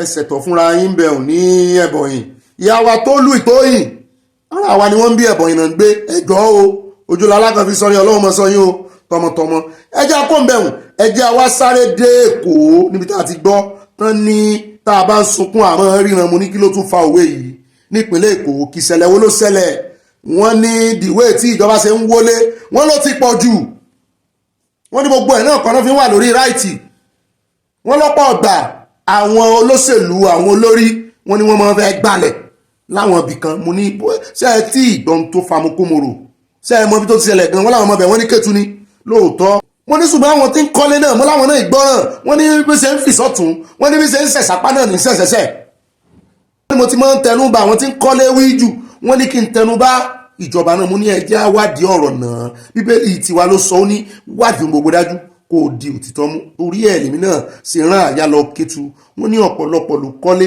sí ibi tí wọn kò tí ò yẹ kán kọ́lé sí ṣùgbọ́n ti Kétu yìí wọ́n ní ó ṣe ní kàyéfì o nítorí pé kì í ṣe new site kí ló wá ṣẹlẹ̀ sáwọn olóṣèlú ló fẹ́ gbalẹ̀ lóòótọ́. ṣé ọba kan níbẹ̀ ni sólóyè ní ṣé baálẹ̀ ni kó má jẹ́ pé wọ́n tún fẹ́ mọ́ lọ́wọ́ agbára fún àwọn ará Kétu torí àwọn ọba agbègbè nísìn ọ̀rọ̀ wọn ò yé wa o ṣé ìjọba ni ṣé èèyàn kan ni. sáwọn èèyàn yìí náà ṣé wọn àgbàwé òfin kan tó kọ́lé ni àwọn olùgbé Bello Street ní Kétu ni o nípínlẹ̀ Èkó náà ń rawọ́ ẹ̀bẹ̀ náà ń ké gbàjarè síjọba àpapọ̀ àti ìpínlẹ̀ Èkó wípé ẹjọ́ mọ̀ràn àwọn ní ìrìn àjò àìrèmọ́bọ ládùúrú ògùn àwọn ládùúrú bọ́n ti ṣiṣẹ́ sí ìjọba ládùúrú owó tàbùà tónútónú tán fi gbélé dúró tẹ́ wá fẹ́ gbé katapila wá tẹ́ ń wọlé máwọn lórí ibo ni káwọn lọ ìpèsè owó lẹ́pèsè ilẹ̀ fáwọn ṣé kàn mọ́ tọrọ owó kiri ni. túmọ̀ ẹ̀yin tèmi àlọ́ Kétu ní ìsìn àgbọ̀rọ̀ lẹ́nu ẹ̀ mọ́jà aláàgùn jìnnà ọba kan bẹ̀ ń kó sí náà ló fẹ́ wọlé kì í ṣe gọ́ọ̀mẹ̀ntì o wọ́n ní gọ́ọ̀mẹ̀ntì gan ò tiẹ̀ lọ́wọ́ sí i kò lọ́wọ́ ń bẹ̀ wọ́n wá ń rawọ́ ẹ̀bẹ̀ sí ìjọba Èkó pé ẹ gbà wọ́n lọ́wọ́ ọba yìí o kí ni wọ́n ṣe àwọn ọba ìná tó bá ti dórí oyè báyìí ilẹ̀ ní sáà wọ́n ṣe talẹ̀ òun lẹ̀ ibo wá ní space wà ní Kétu ti kún àfi tó bá wọlé òun lé wọ́n wá bẹ̀rẹ̀ ẹjọ́ ọ̀rọ̀ wọn máa gbẹ́jọ́ lọ́bọ̀ wọ́n á gúnra àwọn ọmọ onílẹ̀ iṣẹ́ dé tòrútòrú ẹ bá ń tẹ̀sílẹ̀ abẹ́rẹ́ já gbọ́rọ̀ lẹ́nu wọn ká mọ kókó ọ̀rọ̀. They are accusing the Onikosi of Ikosi of masterminding the demolition of buildings after a court order which residents say they aren't aware of. As the protest continued, this excavator alongside armed policemen tried to proceed on more demolitions of some buildings, but they are repelled by the people. Shortly after, a member of the House of Representatives from Koshofeka Constituency 2 arrived to save the situation. From what I've seen, I've not seen Lagos State Environmental Task Force. I've not seen any demolition notices served to these people. That was the question I asked them. If government want to demolish, government will have done due processes. Yesterday night, about 6 families slept on the streets here, maybe Lagos streets, with babies. These are verifiable facts. You can verify. With babies. Some cooked on the streets yesterday, overnight. Some cooked. Some people, their kids are about to write terminal exams like WAEC. They are to keep their kids with some relatives around. Other residents narrate the situation they have found themselves in, complaining that the high-handedness needs to be addressed. According to the court's injunction they got, there's an unknown person there, which nobody knows who signed it. Nobody was taken to court to come and say, this is it. It just came on Monday and started bulldozing people's houses. It is really, really sad. And the police are actually not letting things go easily on Monday, seizing people's phones. After the protest, TVC News crew went to the palace of the Onikosi of Ikosi to get his own reaction to the allegations, but we were all kept waiting as the Onikosi wasn't in town and the representative who was to attend to us didn't show up. Amidst the outcry, ǹjẹ́ wọn ní àwọn ọmọ Yorùbá lè mọ̀ báyìí ǹjẹ́ àrógò lọ́wọ́ àwọn ọba alẹ̀ Yorùbá yìí ǹjẹ́ ìsà àwọn tún ni wọ́n fẹ́ mọ̀ gbàbọ̀dẹ̀ fún ìran Yorùbá báyìí kí ni tàwọn ọba yìí ná. ó ra ẹ̀ka àbọ̀ padà ẹja kó mẹ́wàá ẹja wá sáré dé ọ̀dọ̀ Kemi Bednop tún wọnú níwùsì wọ́n ní iṣẹ́ òtún gbèsè Kemi lẹ́yìn lónìí báyìí so ti gbọ́n tí Kemi rẹ̀ ṣe mo ní kí ni Kemi mi ṣe mo ní kí ló ṣe téèyàn kan ò ṣe rí, kò sóhun tuntun lábẹ́ ọ̀run mọ́. Wọ́n ní lórí ọ̀rọ̀ immigration wọ́n lòun náà fẹ́ máa sọ̀rọ̀ bí Trump. Mo ní ṣé ojú ò tiẹ̀ gbà wá tì tá à ń rè wá ìwé onílù ìwé ìgbélú orílẹ̀-èdè míì tá a sì tún orílẹ̀-èdè wa ṣe. Pé tí Kẹ́mi bá ń sọ̀rọ̀ UK nípa ìwé ìgbélú ó yan bí ọmọ síbẹ̀ ó ní kán increase ẹni tó ti ẹ̀sọ́ jẹ́ nǹkan sọ tó sọ fún yín. Ó ní immigration should only be eligible for British citizenship after 15 years instead of the current 6 years. Bẹ́ẹ̀ yóò bá gba citizenship ní UK ó ti lò 6 years pẹ̀lú àwọn àmúyẹ tó tọ́. Orúkọ rẹ̀ ò gbọ́dọ̀ sínú list ọ̀daràn. Ṣùgbọ́n ó wá ní táwọn bá gorí oyè nítorí bí immigration ṣe ń lọ káàkiri ìlú ó ní àwọn ó sọ di 15 years láwọn èèyàn bá ní ọ̀ya ẹ̀bá àwọn èèyàn bá ní ó ti ẹ̀dá àwọn ògbọ́n tí ọ̀gbẹ́ni Bobby ó sọ bóyá yóò tún gbèsè lẹ́yìn. Mo ní kí n tèmi sẹ́mi dọ́mọ UK ni wọ́n lábòsí ló ń ṣe sọ pé kò dá tó sọ ò dá. Mo ní kí ló sọ mẹ́ tí ó dá tí Nàìjíríà bá dìde lónìí wọ́n bá ní kéèyàn tó lè gba citizenship lú àwọn ẹ̀wùgbà tí Ghana wá tí Ghana ń gún wá gàlégàlé. Ṣé bíbẹ̀ ni ọ̀rọ̀ Ghana must go ti jáde pé àwọn Ghana wọ́n gbọ́dọ̀ lọ. Ebi báàgì tó fi kẹ́rù wọn ń jọ sí náà sọ di bára Ghana must go lónìí táà ń pe báàgì yẹn ní Ghana must go. Àbẹ́ ìrántí ọmọ mi ò rántí ìran bá mi náà ò rántí. Ṣé wọ́n ebi Nàìjíríà náà kanra ń gbà náà kí Nàìjíríà náà wá dìde wípé Nigerian first pọ̀ ọmọ Nàìjíríà làwọn kọ́kọ́ tọ́jú ìyẹn ìjọba Nàìjíríà kan wá sọ kan ní kéèyàn tó lè gba mi ò tiẹ̀ mọ iye bọ́ sí ń gba citizenship Nàìjíríà ẹ̀yìn àwọn àjòjì wọn mọ́. Kò sí ohun tó bá wu country òfin tó bá wù wọ́n náà lè gbé kalẹ̀. Wọ́n ní ṣe bí Kẹ́mi náà ṣe bá gbòòn náà wọ́n ní wọ́n bí Kẹ́mi ibẹ̀ ni wọ́n ní tó bá bí ibẹ̀ wọ́n ì fún èèyàn citizenship pé wọ́n bí èèyàn sí UK mo nílò tọ́ ni USA náà ti máa ń fún èèyàn. Ṣùgbọ́n ó náà ti lámúyẹ tó fi dérú pé wọ́n ní ṣe bí immigrant ni bàbá rẹ̀ náà immigrant làwọn òbí rẹ̀. Mo ní of course òfin máa ń yí padà. Immigrant ló ní ìjọba báyìí ní UK wọ́n ní immigrant ní ìṣèjọba UK tó bá sì wà tó rí pé situation sentiment kan náà fi ń ṣòfin situation náà fi ń ṣòfin kò ní kéèyàn mọ̀ wá dandan náà ní dandan ní ká bí ìbáṣe tó dé tó ní àwa wò ó sí dandan ní kárẹ̀ mọ́ bẹ̀bẹ̀ ìwé ìgbélú onílù ni tí ìlú èèyàn náà bá dáa sí dandan ní àìmọye àwọn orílẹ̀-èdè tí àwọn èèyàn ò fojú sí tó sì jẹ́ wípé visa free ni sí àwọn ìlú yìí àwọn èèyàn ìwọ̀n ẹ̀lẹ́rọ̀ ọmọ ìlú àwọn orílẹ̀-èdè yẹn ẹ wo Hong Kong nísìnyí ọmọ Nàìjíríà mélòó ní lọ Hong Kong rè struggle ọmọ Nàìjíríà mélòó ní lọ sí Hong Kong fún greener pasture àwọn tó ń lọ gan-an bóyá torí bá tì wọ́n lọ bẹ̀ tàbí tán rè ń rajà ń bẹ̀ ṣùgbọ́n visa free ní sáwọn irú ìlú yìí tí wọ́n yìí sì rè é jàjà pé àwọn fẹ́ lọ gbàwé ìgbélú onílù tán ní para wọn lé lórí. Ẹ jẹ́ ká tún ti wá ṣe la ṣe ń pariwo òmìnira wa báwa náà bá gbà á tá a bá gbòmìnira tán tá a bẹ̀rẹ̀ Yorùbá nation ó bá wà lè ní 20 alẹ́ láwà fún yàn gan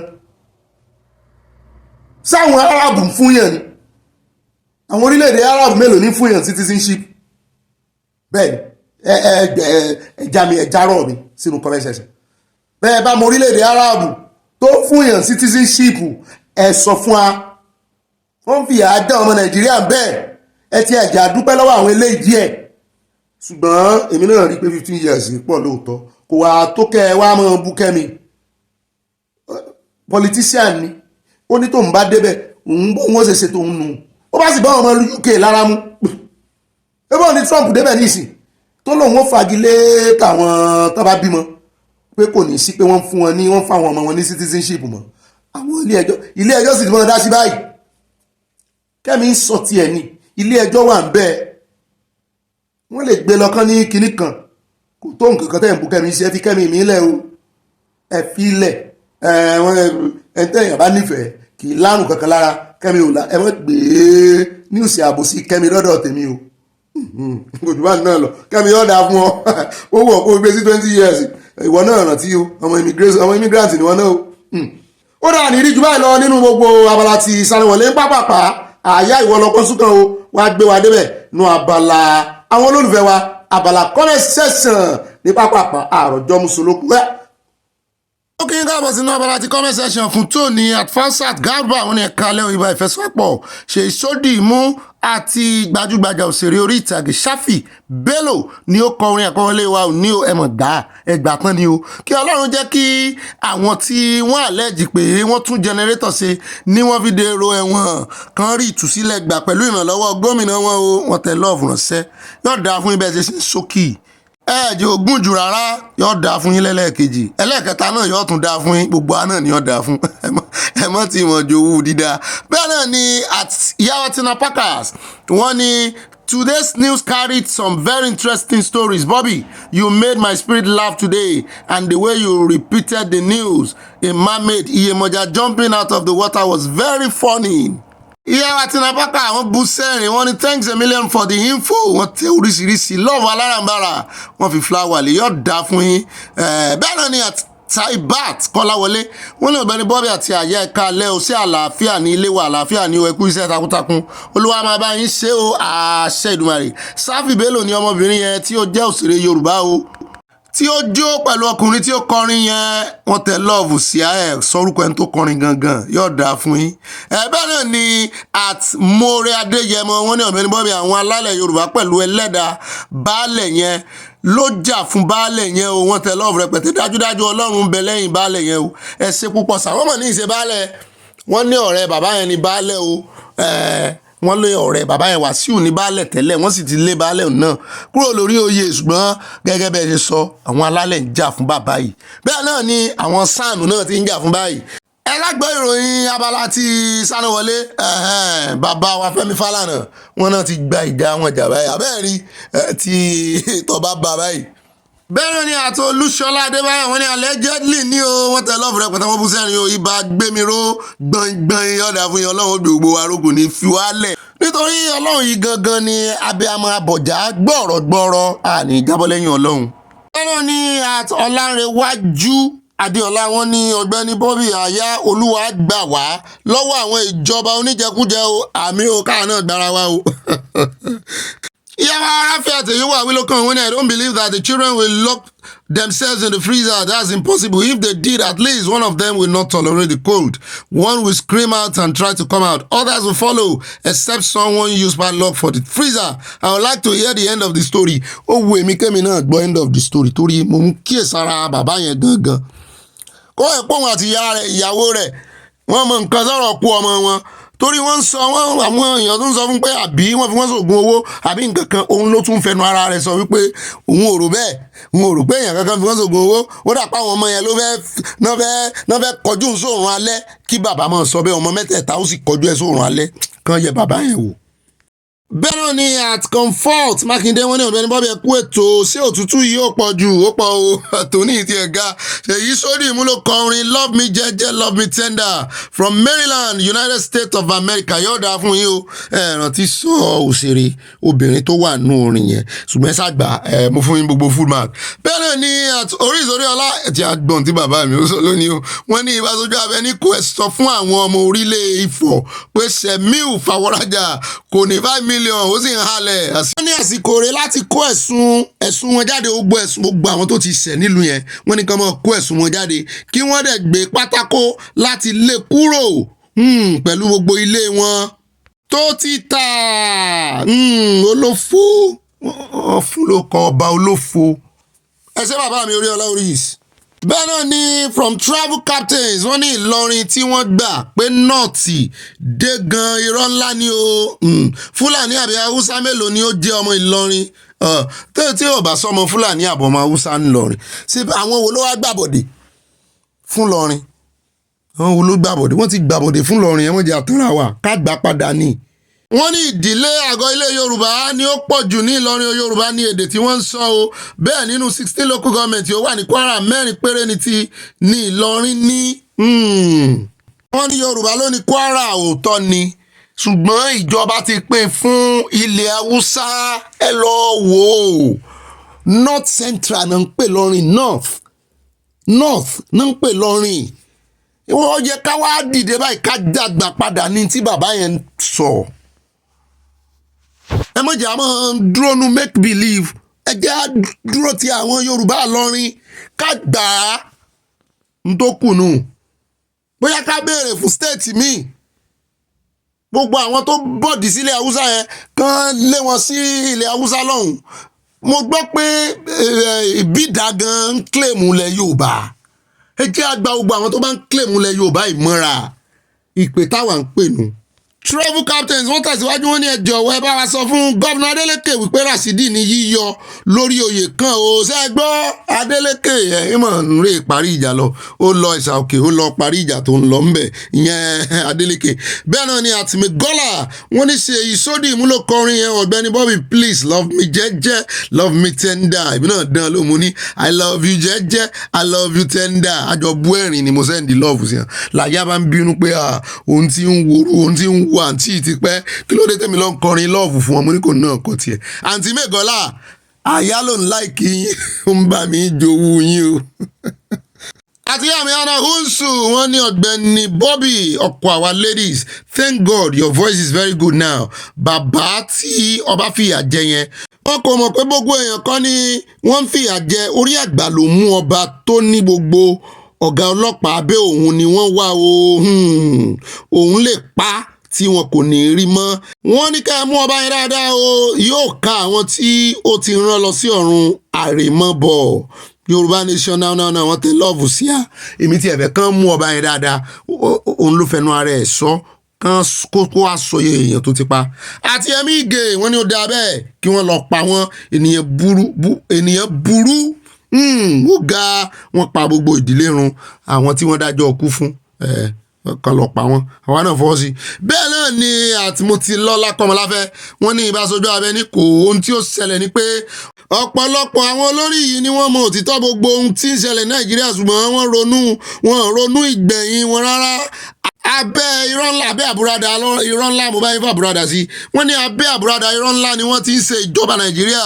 Ó ṣeni láàánú pé ìpínlẹ̀ Ọ̀ṣun ò ní gómìnà kan tó dáa rí o. Yorùbá nation ní kíákíá àwọn ará Ọ̀ṣun wà láwọn ń gbádùn Adeleke ń gbádùn jo rẹ̀.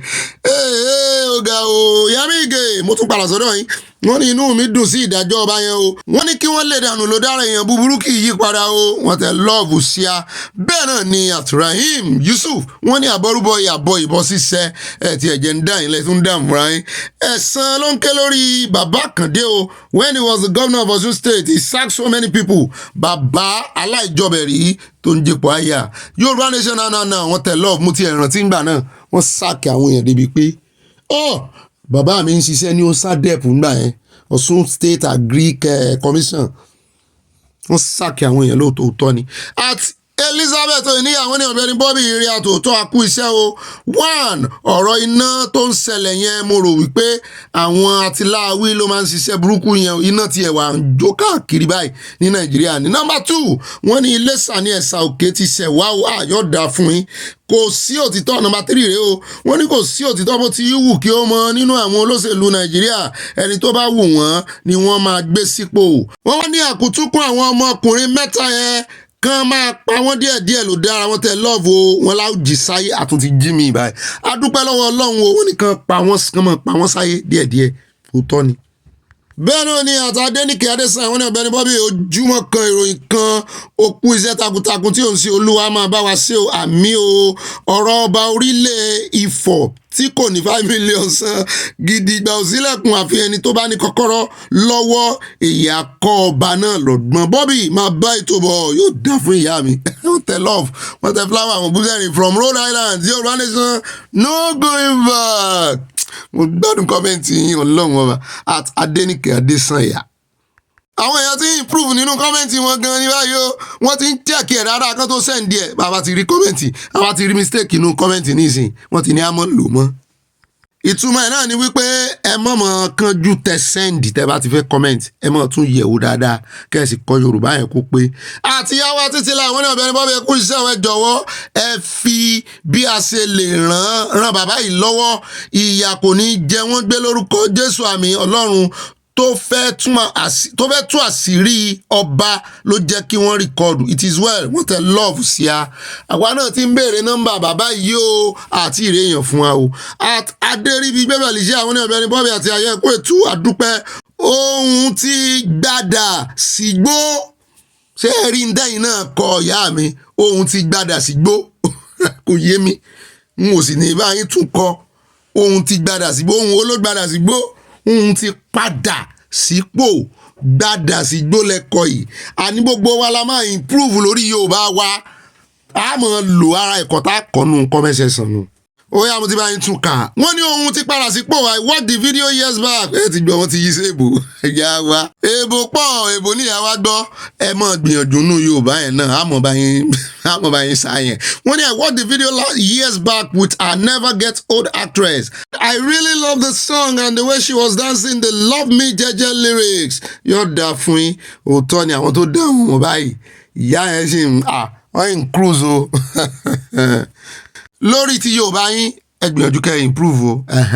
Wọ́n mọ̀ kaba yín ka ìbò yìí náà ṣùgbọ́n ẹ mọ̀ mí ìṣe ẹ̀bẹ̀ ṣe mí ìṣe. Àtayọ̀ àṣelébè wọ́n ní ṣe ìsódì mú ẹgbàá ṣe ìsódíọ̀mù lẹ́kọ̀ọ́ ẹ̀yìn náà o. Ẹni tó lórúkọ bá gbọ́ èwo ní ṣe ìsódíọ̀mù. Àtìmọ̀dínà Solomon wọ́n ní olúwa ṣeun kóòdù yìí ti lọ. Ó sì ń dún kọ̀kọ̀pọ̀ díẹ̀díẹ̀ o. Your voice is much clearer now. Alhamdulilayi Rabbil Alamin. Aramoni Rahim Maliki Amdin. Ṣé mo gbàdé bẹ́ẹ̀? Àfikáyọ̀ Victor wọ́n ní ìbàjẹ́ kọ́mọ̀ jẹ́ kan rí gbọ́. I appreciate your broadcast. Keep it on. Ọba orílẹ̀ Ifọ̀ gbẹ́nu sí ẹ̀wọ̀n ni o. Ó ganu sẹ́wọ̀n. Ó pẹ́ tó ti ń ṣe. Please, Aya, help us check the king of prisoners in Kirikiri. They love from Indianapolis. Mo check mind yín gbà tẹ message. Bad Ọlọ́run.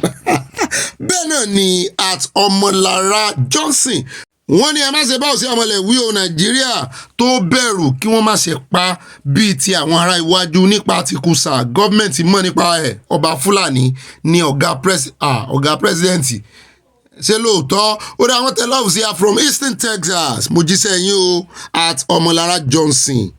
At Adesola Ọládèjì wọ́n ní bẹ́ẹ̀ ni Ọ̀gbẹ́ni Bobby ọba ò gbọ́dọ̀ máa ṣe òṣèlú abẹ́ẹ̀rí orí ẹ̀ ni mo ṣe pariwo lánàá pé kí ló dé tó bá ń sọ pé PDP làwọn kò yẹ kó bá mọ́ ṣòṣèlú. Bẹ́ẹ̀ náà ni Àtàbímbọ́lá Ilésanmí ó dùn joyè lọ wọ́n ní òdodo ló gbé orílẹ̀-èdè lékè Nàìjíríà ti bàjẹ́ látọ̀dọ̀ àwọn tá a pè lágbààgbà ó dára bí wọ́n ṣe fi ọwọ́ òfin mú ọba yẹn ẹnikẹ́ni kò ga ju òfin lọ o iná ọmọ òní ìjó wa wà mí o lórúkọ Jésù wọ́n tẹ love rẹpẹtẹ. Àtìgbẹ́mi níyì Àkànní wọ́n ní the writer of the song is Ìsódìmú Grammy in 2025 is Tèmiládé Ọpẹ́níyì Thames. Yorùbá nation no going back wọ́n tẹ love wọ́n tẹ flower ẹgbàá o Thames ló gba Grammy òfòrin yẹn ó remix ẹ̀ wọ́n ti ẹ̀ fún wa ní full detailing yóò dá fún yín. Bẹ́ẹ̀ náà ni at Oyeyemi Salau wọ́n ní ikú oró ló yẹ kí wọ́n fi pa àwọn ọmọkùnrin driver kí wọ́n so wọ́n mọ́ ẹ̀yìn mọ́tò kí wọ́n máa wà wọ́n káàkiri ó tó bẹ́ẹ̀ ojú bẹ́ẹ̀ lọ torí ìkà ni wọ́n. At Abayomi Ahmed wọ́n ní good evening sir at Ọ̀gbẹ́ni Bobby and Ayẹ́kú iṣẹ́ takuntakun God Almighty will continue to strengthen and empower you amen. I think President Bola Ahmed Tinubu is going to France for medical treatment. I think Ero allegedly. Oda, thanks for the info on contactless passport. Yóò dá fún mi. Wọ́n sọ fún wa pé wọ́n lọ fún medical check-up. Ṣùgbọ́n bẹ́ẹ̀ sí lẹ́ẹ̀rọ yẹn, ó jẹ́ káà náà mọ̀ rò. À ń rò ní. Wọ́n sọ pé ibẹ̀ náà lọ. Yóò dá fún mi. Àti Stella Odele wọ́n náà Ọ̀gbẹ́ni Bobby irú ìṣẹ̀lẹ̀ ibi wo eléyìí ga o. Nítorí owó kéèyàn pa ọ̀gá ẹ̀ wọ́n ní kí ni ìlú wa dà báyìí kí ni Nàìjíríà wa dà eléyìí ṣẹ̀rùbàyàn wá eléyìí gbẹ́nu tán o kàyéfì ẹ̀rù ìlú wa ìbà mí o. Àtibọ́sẹ̀dé Rachel ọmọlé wọ́n ní ẹbí àwọn adífá àti àwọn afọbajẹ ìlú tí wọ́n fi ojú ifá gbolẹ̀ ní ó fa ṣiṣẹ́ tí ọba tí ifá kò yàn ń ṣe ń hùwà èpè àti àṣà sí o. Ìgbà wo ni àwọn ọmọ Yorùbá yóò já wọ́ nínú ìwà ìbàjẹ́ yìí o kò yé wa àti ìmọ̀dé tí o. Bẹ́ẹ̀ náà ni Adésọlá Ọládèjì wọ́n ní ọba tí ó bóra tí ò rí owó gba ara rẹ̀ sílẹ̀ ẹ mọ̀ bóyá ọṣẹ ìbílẹ̀ náà fi ń bóra àwọn ọba Karo White nù gbogbo àtàǹpàkò dúdú wọ́n dàbí ààfin bẹ́ẹ̀ náà ni Arẹwà wọ́n ní ṣe ìsódì mú sing love me jẹ́jẹ́ love me tender Ṣáfì Bello do the chorus 1997 or 1998 ìbá jẹ́jẹ́ láyé wọ́n fún mi lóye tuntun yóò dà fún yín wọ́n tẹ love wọn bú sẹ́rìn from Atlanta Georgia United States of America àwọn èèyàn Trump nù. At Mrs. Power, when in nowhere, they have been practicing Sharia law in Yoruba land since I was born. And I'm old and I'm Yoruba. It's only northern Nigeria I know that they are practicing Sharia law. Bẹ́ẹ̀ ni, ṣùgbọ́n tí àwọn bàbá yẹn sọ lánàá ni wípé èèyàn bàbá Morkas ni wípé wọ́n ṣe ń ṣègbéyàwó pé ìlànà ìgbéyàwó mùsùlùmí pé ìlànà Sharia ni. Ṣùgbọ́n yàtọ̀ sí òfin Sharia gangan. Wọ́n lófin Sharia làwọn fi ń ṣe ìgbéyàwó nílànà mùsùlùmí ṣùgbọ́n kò sí òfin yẹn gangan kò sí àkọọ́lẹ̀ òfin yẹn nílẹ̀ Yorùbá àwọn náà ṣàlàyé débẹ̀ wọ́n ṣàlàyé àwọn kan tó kàn fẹ́ máa parọ́ wípé Sharia law ti wà nílẹ̀ Yorùbá ti pẹ́ wọ́n ṣàlàyé bí bàbá yẹn ti ṣàlàyé àwọn mùsùlùmí gidi nìyẹn ni bàbá yìí. Bẹ́ẹ̀ náà ni at Joseph Kemi wọ́n ní Ọ̀gbẹ́ni Bobby ṣe rí wípé bí Ọlọ́run bá ń ṣe rere àwọn ọmọ ènìyàn àwọn máa rò pé ibi ló ń ṣe nígbà náà lọ́hùn assume MKO become Nigeria president gbogbo Nàìjíríà ìbá ti di mùsùlùmí tipátipá àyà mi ń kọ́ òjàre ó wà òye mi náà lẹ́nu nígbà tí mo gbọ́ story yẹn lẹ́nu bàbá Morkas lánàá nígbà mo ti ẹ̀gbọ́n kan náà tán fẹ̀sùn kan bàbá yẹn náà kó da Bíbélì sínú omi ní bẹ́ẹ̀ yóò bá wá ṣẹ̀sìn ṣé kò ní fi ṣé tipátipá ni ṣé jàǹdà fi ń ṣẹ̀sìn ni. Àtàdénìkẹ́ Fájùkẹ́ wọ́n ní Ọ̀gbẹ́ni Bobby ẹkú iṣẹ́ takuntakun ọlọ́mọ ni wọ́n ní kò sí ẹni tí ó lè dúró fún irú ènìyàn bẹ́ẹ̀ ìyẹn ọba yẹn ó ti ṣẹ̀ sí gbogbo ọmọ Ifọ̀ nítorí náà ni kò ṣe sí ẹni tí ó lè dúró fún èmi náà wọ́n ń wò pé kámọ́rẹ̀ tí ó ní 5 million nínú gbogbo Ifọ̀.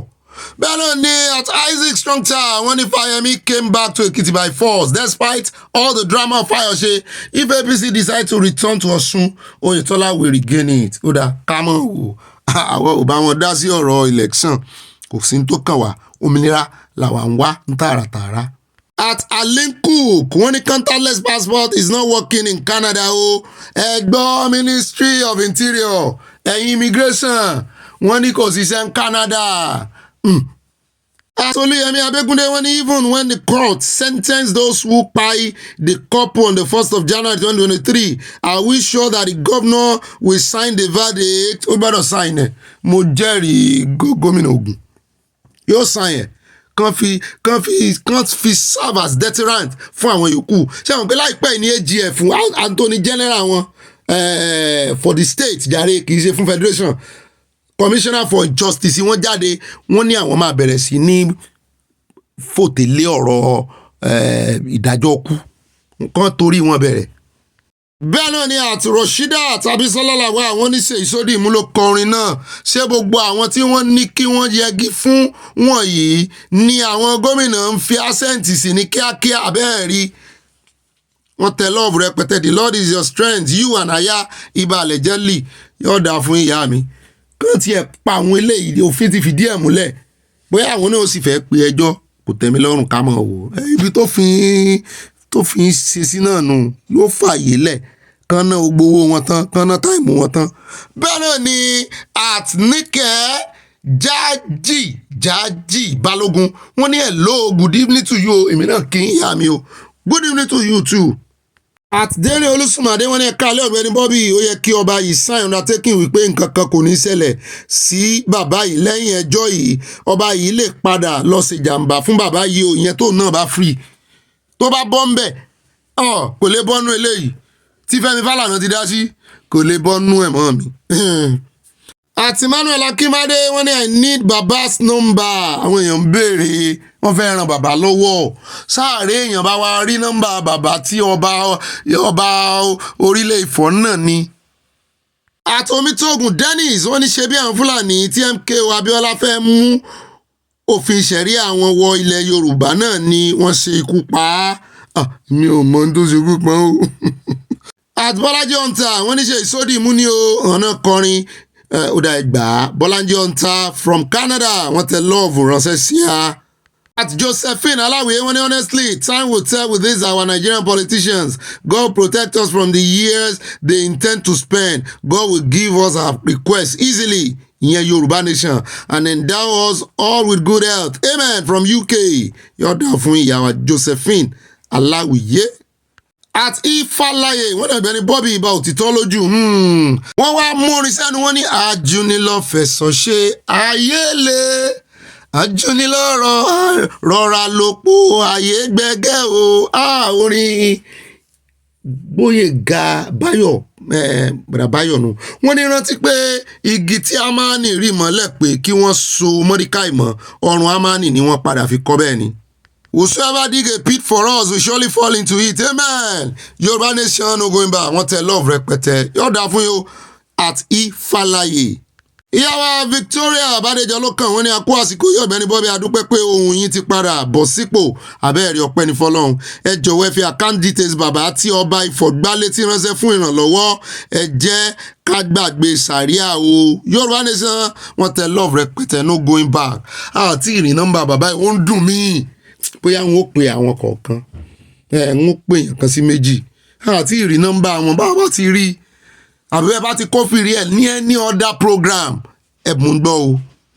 àṣálà o wọ́n ní ìbẹ̀rù àgbà ní òjẹ́ ayé ogun ẹlẹ́gbẹ́ mo ní mo bẹ̀rù àgbà ẹ ti ń kọrin bàbá wa Sàní Adénù àgbà ń bọ̀ wá kàn ó Ọba Sẹ̀mí Orílẹ̀ Ifọ̀ ǹjẹ́ ìwọ bẹ̀rù àgbà bí? Kò jọ bẹ́ẹ̀ mọ́ mi kò bẹ̀rù àgbà. Àti tí lọ́lá rí ẹ̀kọ́ wọn ní ẹkú iṣẹ́ òwe bá ìròyìn bá ń kọ́ gbé Ọlọ́run nímọ̀ ṣiṣẹ́ rẹ̀ wọ́n ní ṣe ìsódì mú ló kọrin tòní nígbà tí gbajúmọ̀ òṣèré Shafi Bello ṣe ẹlẹgbẹ́ rẹ̀ orin náà ní Tèmítọ́pẹ́ Ọpẹ́níyì tó fi gba àmì ẹ̀yẹ Grammy ọmọ olódò idẹ tún ti lọ gba abẹ́rẹ́ àjẹsára rẹ̀ ní France. Allegedly ṣé bó sàn dágbére fún yín. Kódà ẹ̀yin ni kì í ṣe mi ohun ọmọ ń parẹ́ o torí mi ò rí ibi tí àgbàlagbà ti ń gba abẹ́rẹ́ àjẹsára rí alábòsí ní bẹ́ẹ̀ náà ni Àtolúyẹmí sí Abẹ́gúndé wọ́n ní wonders will never end ọba tó fẹ́ rán ènìyàn lẹ́wọ̀n ti dèrò ẹ̀wọ̀n abẹ́ẹ̀ rí kò rí bẹ́ẹ̀lì san gbogbo ọ̀tá wa ló máa dèrò ẹ̀wọ̀n láṣẹ Èdùmàrè àmì kò tó tán gbẹ́lẹ̀ fúnra wọn náà máa kó sí bọ́rọ̀ yẹn gan ṣe rí lọ́rọ̀ ọba yẹn nìyẹn. Bẹ́ẹ̀ náà ni at Timi Titus wọ́n ní Ṣèyí Sódì mú ló kọ orin ní 1997 Tèmiládé Ọpẹ́yẹmí ni Ọpẹ́níyì ni o ṣe mistake ń bẹ̀ Ọpẹ́níyì ló kọ ní 2024 well done sir well done to you too ẹgbà gbogbo máàkì la fún yín ìwọ́dà fún yín brọ́dà mi o mẹ́mbà wà nìyẹn. Bẹ́ẹ̀ náà ni at Fọláṣadé Felicia àwọn ènìyàn Ọ̀gbẹ́ni Bobby ẹkú iṣẹ́ takuntakun yóò máa ju yín ṣe o òwe àtijọ́ ni pé kò sí ohun tí wọ́n ń fi ọ̀gẹ̀dẹ̀ ṣe lálẹ́ Ìjẹ̀ṣà ẹ̀yẹlẹ́gẹ́ wọ́n ní ènìyàn gan kò rí ọ̀gẹ̀dẹ̀ jẹ mọ́ lóde òní à ń gbádùn Adeleke nípínlẹ̀ Ọ̀ṣun o a kò fẹ́ Oyètọ́lá mọ́ from Indianapolis ní Indianapolis ẹwà náà lẹ́tí ń gbádùn Adeleke nípínlẹ̀ Ọ̀ṣun ọ̀dà àwọn ti gbọ́ yín wọ́n bú sẹ́ni wọ́n tẹ lọ́ọ̀fù sí yá o. Àtọ́yìn Adéoyè wọ́n ní ọba Karo white cream ọba bórabóra ọba Fàwọ́rajà ó ti fi gbogbo àwọn ará ìlú bóra tán ó ní kò jẹ́ kó rí owó láti fi gba ara rẹ̀ sílẹ̀ ní police station. Ó dáa àní rí bẹ́ẹ̀ lọ́nu comment section àbòsíláṣẹ́ náà tó ẹjẹ́ àpàrà rẹ̀ bá ọ̀gá mi Ọ̀gbẹ́ni Bobby kan gbé wa débẹ̀ ní ìròyìn tó kàn. Ó dá ohun káàbọ̀ padà ó sáyà sẹ́yìn dáadáa ó dá ìbí náà ti ń dúró dé yìí mo ti yà ń pín sí yín náà nù ẹ wá nǹkan jókòó ẹ farabalẹ̀ jókòó dáadáa kẹ́ ẹ fẹ̀yìntì wọ́n bá ti rí àga onítìmùtìmù báyìí ẹ mọ́ jókòó lórí àga pàkó ẹ wá nǹkan olómi tútù tàbí nǹkan tó lọ́wọ́ọ́rọ́ ó ṣe lifting alágbádá ẹ sá wá nǹkan tẹ́mọ̀ fi sọ̀rọ̀ àjìjà ẹ wá nǹkan panu náà sí kí mi wá mọ́ gbé yín débẹ̀ káwá lọ sí gbogbo àwọn àdírẹ́sì tá a ti júwèé nínú káwọn lọ tààràtààrà sí àwọn àdírẹ́sì àwọn ojúlé tá a ti júwèé ara wa sí nínú àkórí ìròyìn báyìí káwọn lọ bẹ̀ tààràtààrà eléyìí tá a fi bẹ̀rẹ̀ ọ̀rọ̀ Trump náà la fi bẹ̀rẹ̀ ẹ jẹ́ àdọ́dọ̀ Trump gẹ́gẹ́ bá a ṣe gbọ́ nísìn wọ́n ní ilé ẹjọ́ kan ní Maryland ní ìkànnú àwọn ìpínlẹ̀ ní USA ni wọ́n náà ti fagilé executive order tí Trump buwọ́lù nígbà tó dórí oyè wípé àwọn ọmọ illegal immigrant àwọn ọmọ TNT ò ní ìwé bá bí bóyá ń ṣàtìpó ní o àbò sì ń process ìwé rẹ̀ lọ́wọ́ tó wá bímọ tàbí àlejò gan lọ ọbẹ̀ òré bímọ wọ́n ní tó wọ́gi lé wípé àwọn ò ní jẹ́ kan fún wọn níwèé gbèlú citizenship mọ́. Maryland ti rúlù, kóòtù kan Maryland ti rúlù báyìí pé kó dá padà àwọn bàbá Ìjẹ̀bú pé kò jọ. Wọ́n ní a US federal judge has blocked Donald Trump's attempt. Èèyàn judge kan náà sọ bẹ́ẹ̀ lọ́jọ́ sí ṣùgbọ́n ilé Maryland gangan ní báyìí bóyá wọ́n wà máa rule from state to state ní iná tí máa dájọ́ ẹ̀ àbí ẹjẹ́ àwòyá federal ni.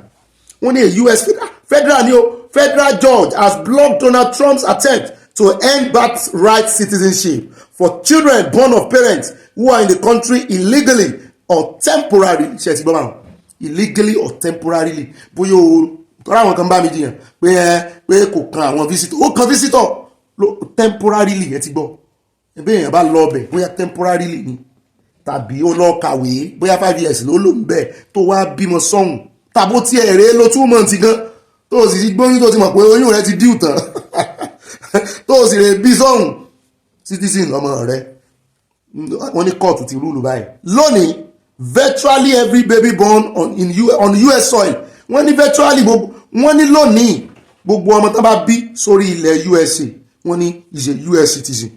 Maryland District Judge Deborah Boardman wọ́n ló dá ẹjọ́ yìí ó ní that is the law and that is the constitution and that is the àṣà àti ìṣe ilẹ̀ àwọn. Mo lọ́wọ́ Trump gbọ́ bọ̀dà rẹ́mi ṣe gbọ́ wọ́n ti dájọ́ o wọ́n ní Trump láṣẹ wọ́n wọ́gi lé fún un ṣùgbọ́n ilé ẹjọ́ gíga ló dájọ́ káàmọ̀ wò bóyá yóò pẹjọ́ kò tẹ́mi lọ́rùn. ẹ jápọ̀ mẹ́ ọ̀rọ̀ Trump náà ni níbi tí ó ti ń bá akẹgbẹ́ rẹ̀ olórí orílẹ̀-èdè Israel tó rìnrìn àjò lọ sí USA lórí ọ̀rọ̀ Gaza Strip ogun ti Palestine Iran gbogbo wọn tán sowọ́pọ̀ tán bá Israel jà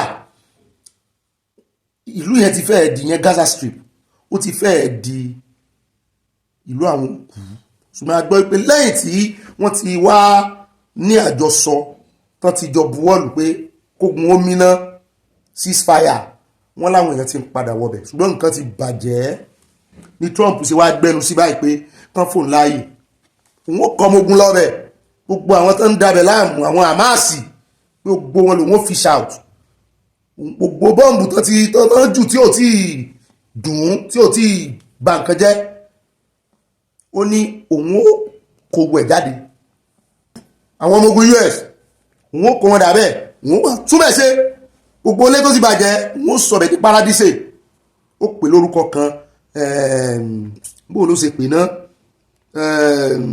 flag mo ti gbàgbé ó ṣáàjúwe bí ó ṣe ṣe bẹ́ẹ̀ náà ni ó tún wá sọ́nù ọ̀rọ̀ rẹ̀ ní ìṣèjú akẹgbẹ́ rẹ̀ Prime Minister Israel wípé ó ní òun fẹ́ force Iran láti give up nuclear power wọn níbo ló ṣe bẹ́ẹ̀ náà nuclear power wọn làwọn ò trust wọn òfin tó de nuclear power wà orílẹ̀-èdè kan ìdédé ṣe ó tẹ̀lé òfin yẹn láti ẹ̀gbọ́ pé wọ́n ní Russia wọ́n náà ti kúrò nù àwọn ẹgbẹ́ tó jọ ń ṣe òfin yẹn tó jọ báyìí wọn ṣùgbọ́n ní ìsìtí Trump ti débẹ̀ àmọ́ òwe yóò tiẹ̀ bá Trump ṣe yóò bá fọwọ́sowọ́pọ̀ lọ́rọ̀ kan náà wá àwọn Iran náà wọ́n dún kòkò lájà mọ́ àwọn ó pọ̀ ló wá ní ẹ̀ pa òun kò fẹ́ ó ní kò ní sí ìlú tí ń jẹ́ Iran bẹ́ẹ̀ bá dánwò ẹ̀gbọ̀n tán mo lóòótọ́ ni o Iran ti ń ṣe galegale sàn wá jẹ́ world power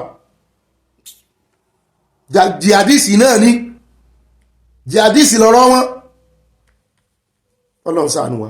ṣùgbọ́n lórí ọ̀rọ̀ ti Gaza àwọn olórí orílẹ̀-èdè yòókù pàápàá jùlọ ti Australia ó ti fohùn ránṣẹ́ ó nínú òun dùn tí Trump bá lè ṣe tó fẹ́ ṣe ní Gaza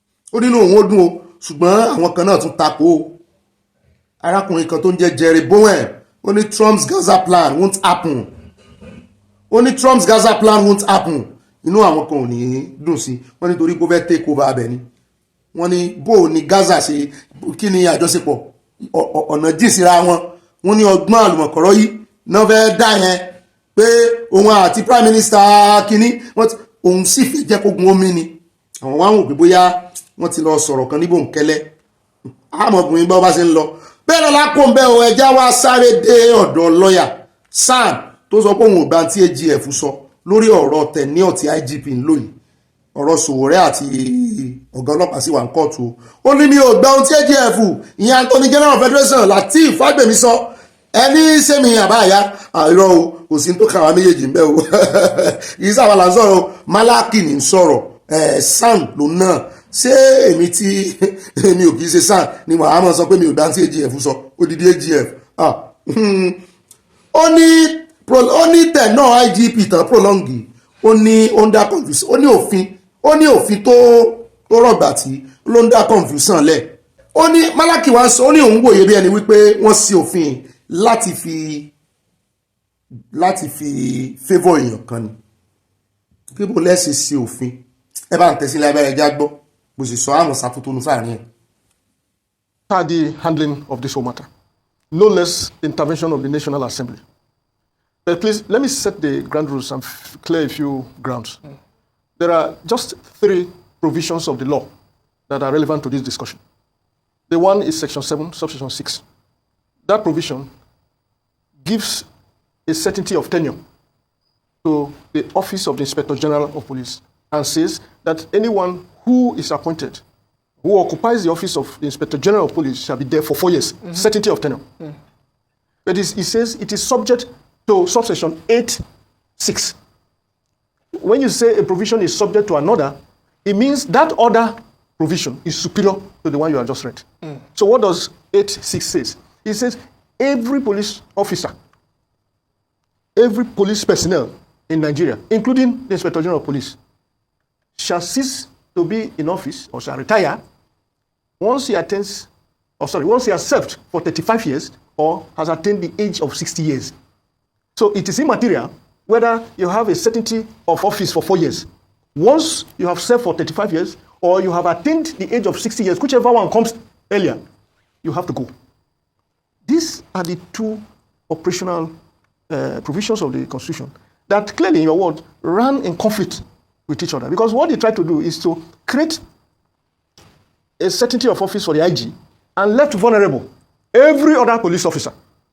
When the National Assembly noticed that, they tried, but in my view, unsuccessfully, to solve the riddle by amending just in September last year and introducing subsection 8(8)(a). What does that say? It says, notwithstanding that provision that about 35 or 60 years of age, once a person is appointed to the position of an Inspector General of Police, he shall remain there for the period of 4 years as specified in his letter of appointment.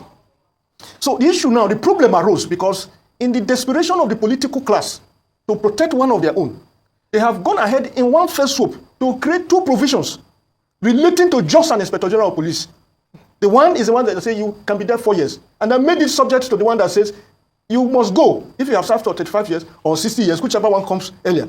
When they saw that that is shooting themselves in the leg, they said, no, it's no longer the law. We have amended it to mean that 4 years shall be what your letter of appointment discloses. So this confusion is the problem that drafters of law in clear constitutional arrangements and democracies, legislative drafting is an act that requires the best of skills.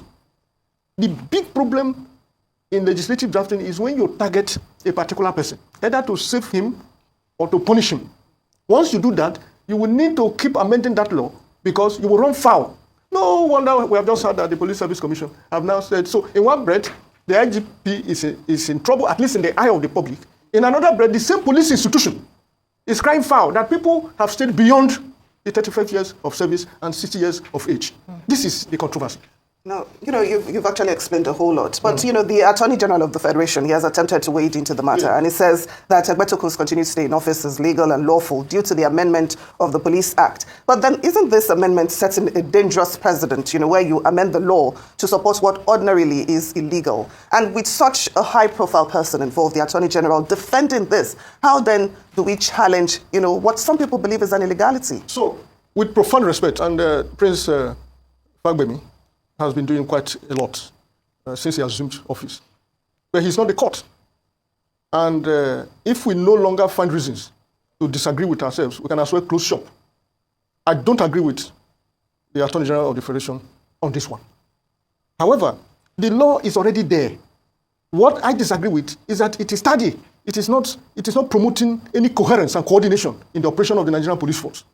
And I say this with profound respect because as it is now, think about what the confusion that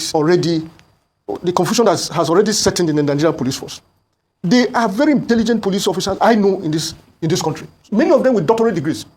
Thousands of them lawyers. So in one breath, they read the provisions of the Act as amended.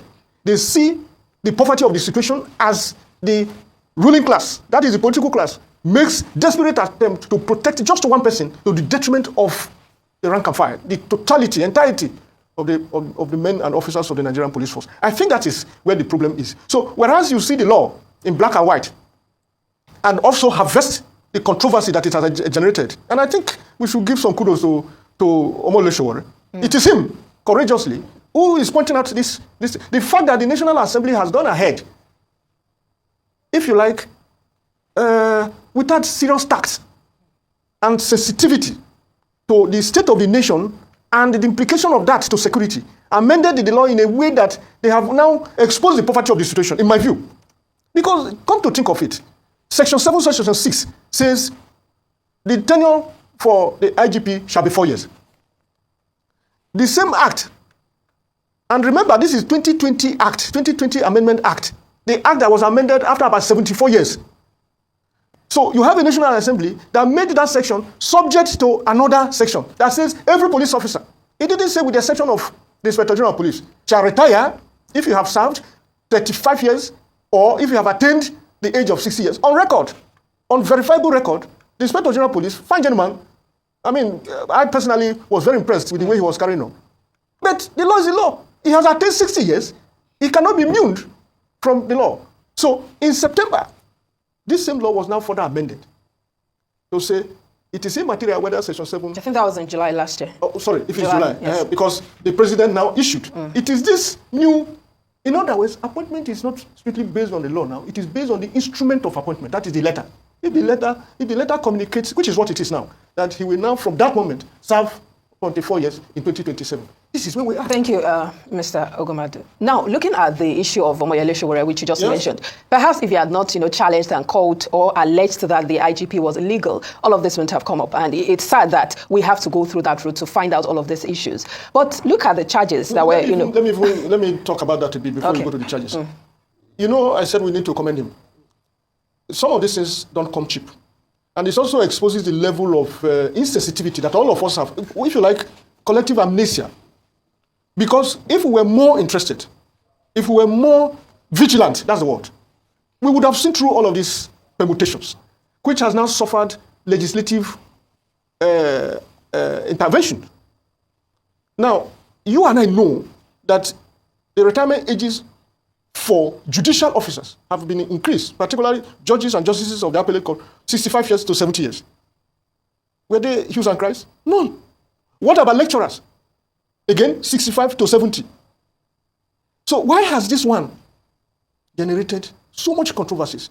In my view, and I'm speaking as one who leads a community of rights advocates and campaigners, the slogan is that liberty, our liberty, is perpetually upheld through our vigilance. If we lower the guards, as we have done in this case, I don't want to talk about public hearings because I didn't hear any. So how was it possible to churn out these conflicting, I said just 3 sections, Section 7, Section 6. By the way, it took Nigeria about over 7 decades to amend the Police Act.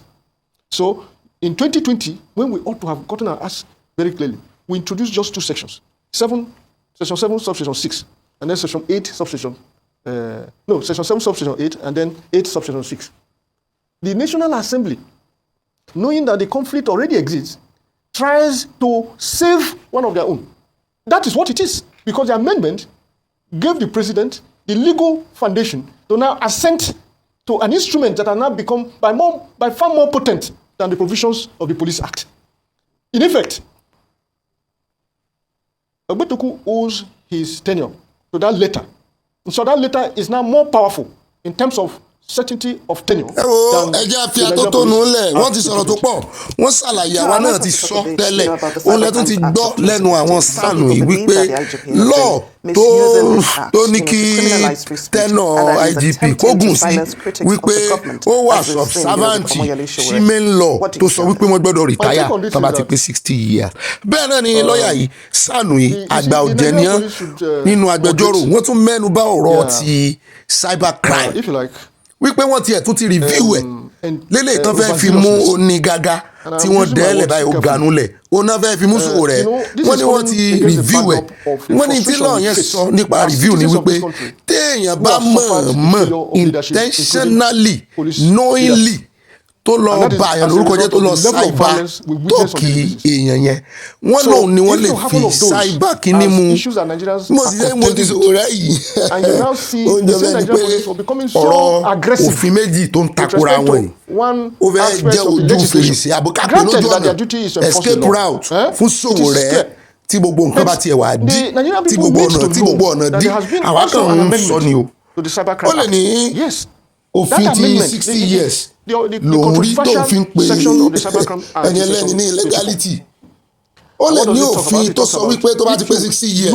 tàbí tó bá ti ju 35 years lọ lòun rí tó ń fi ń pè pé kó kúrò lórí tẹ́nà kó fẹ́ lómi láàyè ẹ̀sìn wọn tá a mú wá lórí ìròyìn lérèfé náà ọmọkùnrin tó jẹ́ pé àwọn sòwò rẹ̀ náà àwọn Dèjì Adéyanjú lórí gbàálẹ̀ náà gbà bẹ́ẹ̀lì ẹ̀ nígbà tó mú sí kirikiri òun náà wọ́n ti dá sọ̀rọ̀ ibẹ̀ gbọ́ ní lérèfé tó ní illegality ó ní LGBT expire mo ní ọmọ ìsá ó ti make up mind ẹ̀ pé wọ́n fojú àwọn ọlọ́pàá hàn mọ́ bó ó sì dá náà ní gbogbo ohun tí àwọn ọmọ yìí sọ wọ́n jẹ́ pé gbogbo ọ̀nà tó ń gbé gbà ó lè díẹ̀ lọ́rọ̀ kan àmọ́ òtọ́rọ̀ yóò jà sí o oníkálukú ti sọ tiẹ̀ èèyàn kan sì jáwàdé èèyàn kan kọ́ ló ní mímọ́ torí ẹ̀ lágbẹjọ́rò ṣe pọ̀ nítorí ẹ̀ ní Ọlọ́run ṣe fún alọ́gbọ́n ọ̀tọ̀ọ̀tọ̀.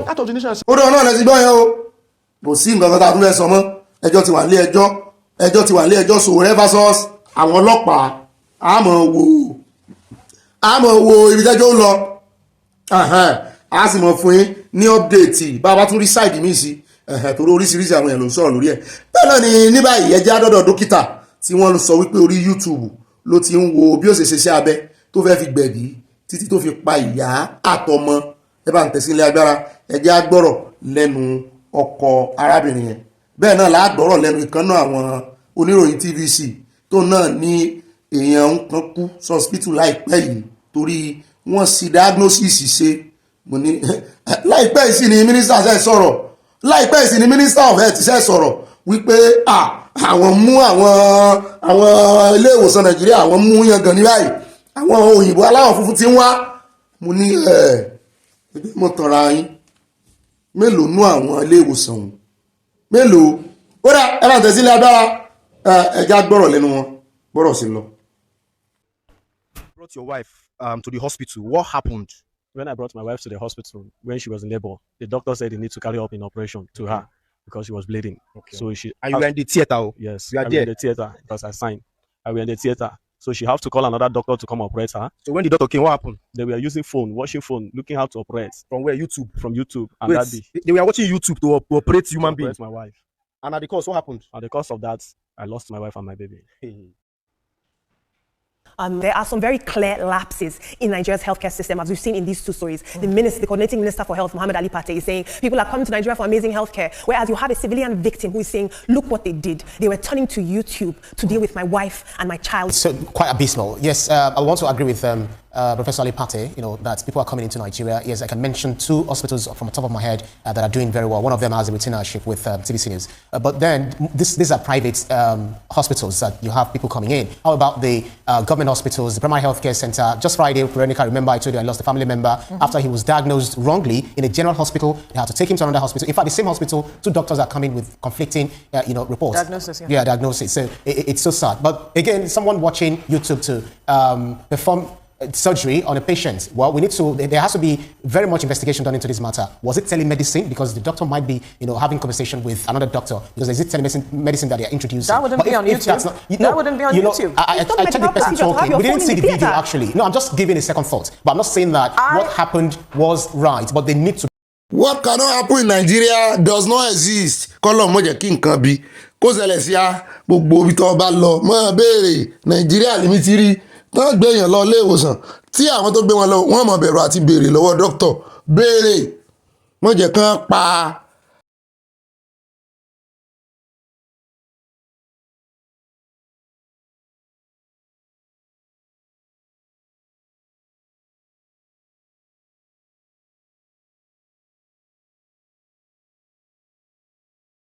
Patience rẹ o nítorí wọ́n lè fún ọ ní ó lè fògùn orí fífọ́ wo ibà wọ́n lè fògùn ní inú rírun wọ́n lè fi wo ti ojú bẹ́ẹ̀ náà ni wọ́n máa ṣe àyẹ̀wò lòdìlòdì àyẹ̀wò tán lè máa ṣe kan tán múná lọ kí máa ṣe kékeré àìmọye àwọn tó ti kú nídìí àyẹ̀wò àìmọye àwọn tó ti kú nídìí kò sí bẹ́ẹ̀dì àìmọye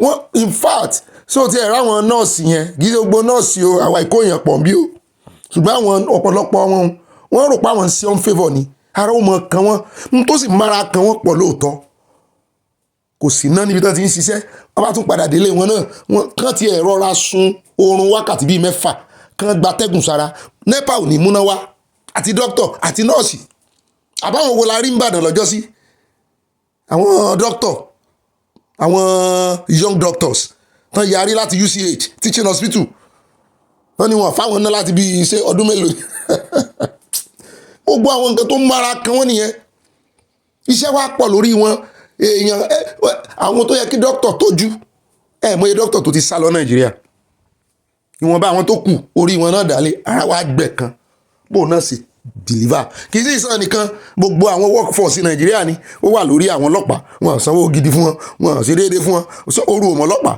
oru mọ̀ náà kò sí náà gbogbo ìkanra wa ń pa ìkanra jẹ́ Nàìjíríà. ó rẹ̀ káàbọ̀ padà ẹja wá dé Benin Republic níbi tá a ti gbọ́ wọn ní mọ́sálásí Jímọ̀ kan ló ti di títì pa báyìí ní ìlú Sábè lórílẹ̀‐èdè olómìnira Benin. adarí ìjọba ní ìlú Sábè Ọ̀gbẹ́ni Dẹ́ni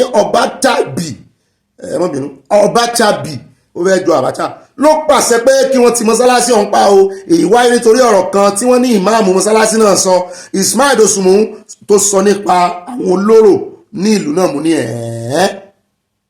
wọ́n gbé ìṣẹ̀ṣe ga ju Islam lọ́nbẹ̀ mo ló dáa bẹ́ẹ̀ o báyìí láàmú rí àní rí báyìí o kí ló wá ṣẹlẹ̀ kámọ́ dájọ́ òfégè wọ́n ní gẹ́gẹ́ bí ẹ̀sùn tí wọ́n fi kan ìmáàmù Dosunmu wọ́n ní ọkùnrin náà sọ̀rọ̀ tako àwọn oníṣẹ̀ṣe tí ìlànà ẹ̀sìn wọn jẹ́ òrò ṣíṣe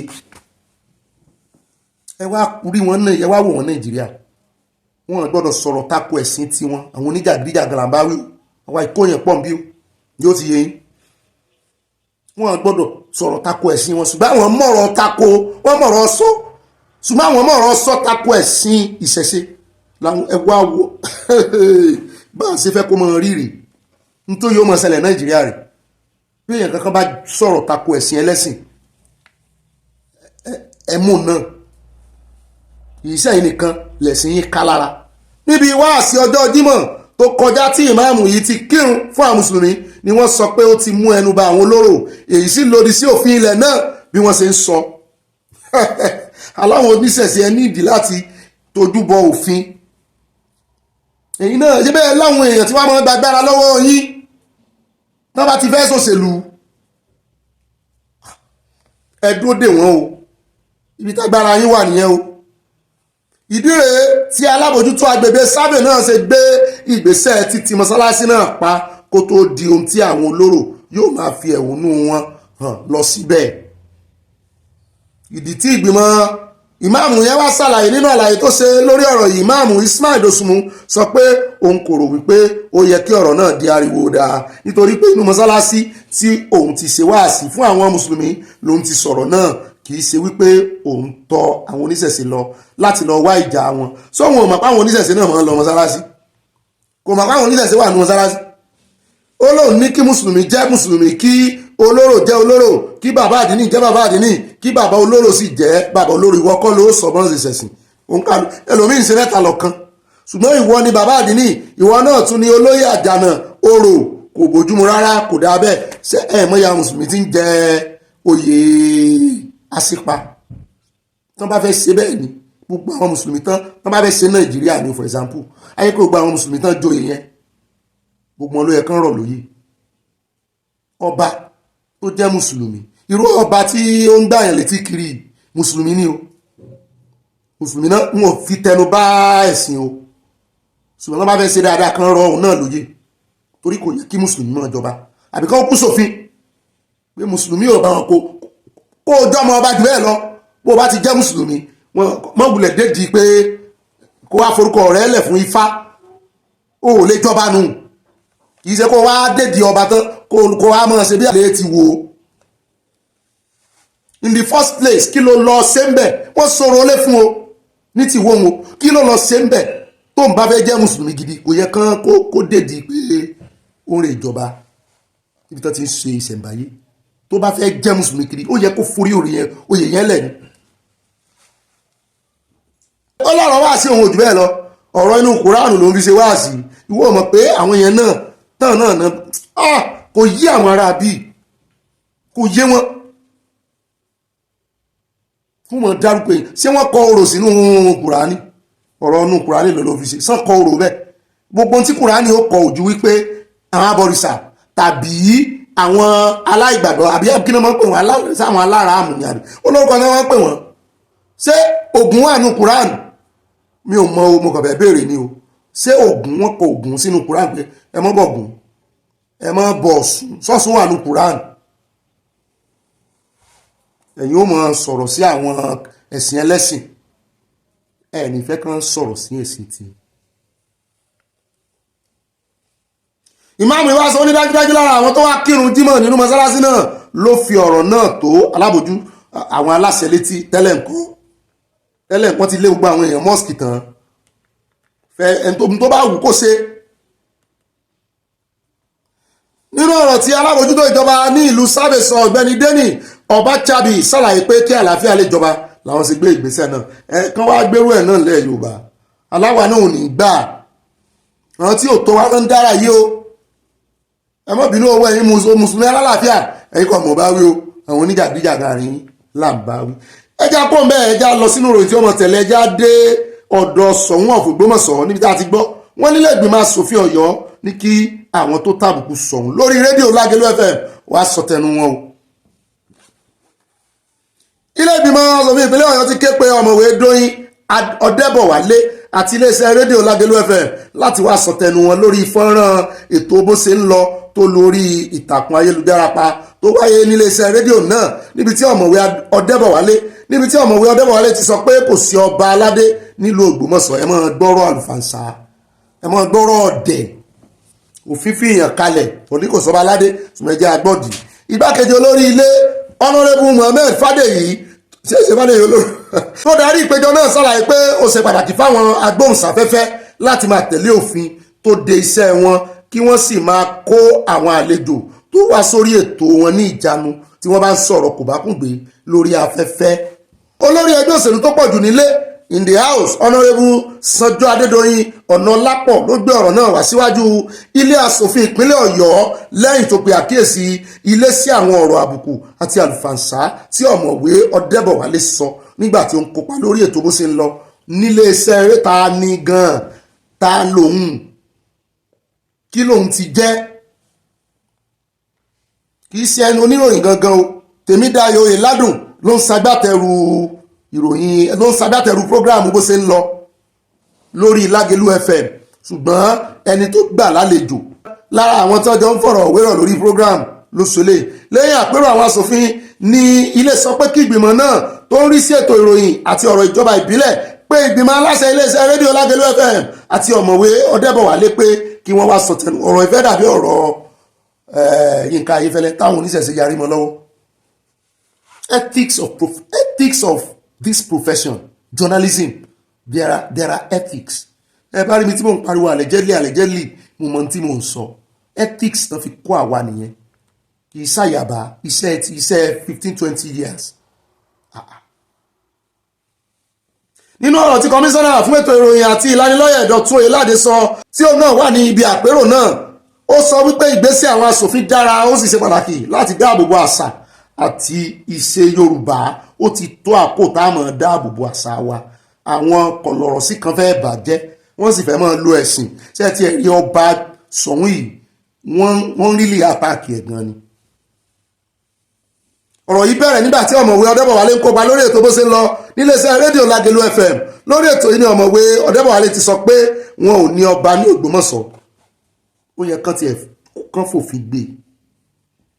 ó lóun ò fẹ́ sọ pé gómìnà ológun David Jẹ́mibẹ̀wọ̀n tẹ́lẹ̀ rí ló jẹ́ kí wọ́n máa dádé l'Ógbómọ̀ṣọ́. olóyè àgbà Aláàfin Ọ̀yọ́ ní Ṣọ̀ún jẹ́ tẹ́lẹ̀ bóyá sọ náà nìyẹn o, ìtàn nìyẹn. ó ní ìtàn ni ó ní kì í ṣe pé bóyá òun bẹnu àtẹ́lu Ṣọ̀ún kí wàá lélẹ́yìí tí ìbá sẹnu àtẹ àwọn onítàn ìsọnù oríṣiríṣi ìtàn tí ò exist. tó bá sì wà jóló ìtàn tí wàá tó ti jọba ń kọ́ àìmọye baálẹ̀ náà ti upgrade sípò ọba. ọmọwé eléyìí sọmọwé Ọdẹ́wálé mi ti yọmọ ìkúrò mẹ́. Ọdẹ́wálé fi kún ọ̀rọ̀ rẹ̀ lórí ètò náà pé bí Ṣọ̀ún ṣe jẹ́ olóyè Aláàfin tó àwọn oníṣẹ̀ṣe ló ti ń jẹ oyè Ṣọ̀ún láti ọjọ́ tó ti pẹ́. wọ́n sọ náà lẹ́nu jẹ́ mẹ́ta wọ́n ní ìbáwọn kan náà ń tẹnu àbùkù lu Ọọ̀ni, wọ́n ní kì í ṣe aládé, wọ́n ní kì í sọba, nǹkan ń gbogbo àwọn èèyàn báyìí. ó lóun ò lè dọ̀bálẹ̀ fún ọba Ghandi Afọlábí Ọláoyè tó wà lórí àpèrè Ṣọ̀ún ìlú Ògbómọ̀ṣọ́ lọ́wọ́lọ́wọ́ yìí. Ọdẹ́bọ̀wálé tí èmi kì í sọ̀mọ̀wé lọ́dọ̀ tèmi ní òun máa na ọwọ́ sí ọba Ghandi ní nítorí kì í ṣe ọba lẹ́yìn tó kúnlẹ̀ síwájú pásítọ̀ àti olùdarí ìjọ Redeem. ara tó ń bí wọn nú gan nìyẹn, ara tó ń bí wọn nú nìyẹn. ṣe bí wọ́n ní kán tó dádé fún bàbá yìí ni wọ́n kúnlẹ̀. Ọdẹ́bọ̀wálé tó jẹ́ olùdámọ̀ràn gómìnà Rótìmí Akérédolú nípínlẹ̀ Ondo tẹ́lẹ̀ rí sọ pé kì í ṣe tipátipá ni èèyàn fi ń jẹ ọba. ó sàtẹnu àbùkù lu ọba, wọ́n ti bá a dá sí báyìí, àló ti dá a báyìí. ẹ̀yin onílẹ̀ ṣe ẹ mọ́ mú kékeré o, ẹ mọ́ jẹ̀ká, ẹ mọ́ mú kékeré o, ẹ mọ́ mú kékeré ẹ tójú bọ̀. Ṣọ̀ún ló wá kàn sí iléeṣẹ́ ọlọ́pàá àti àjọ NBC.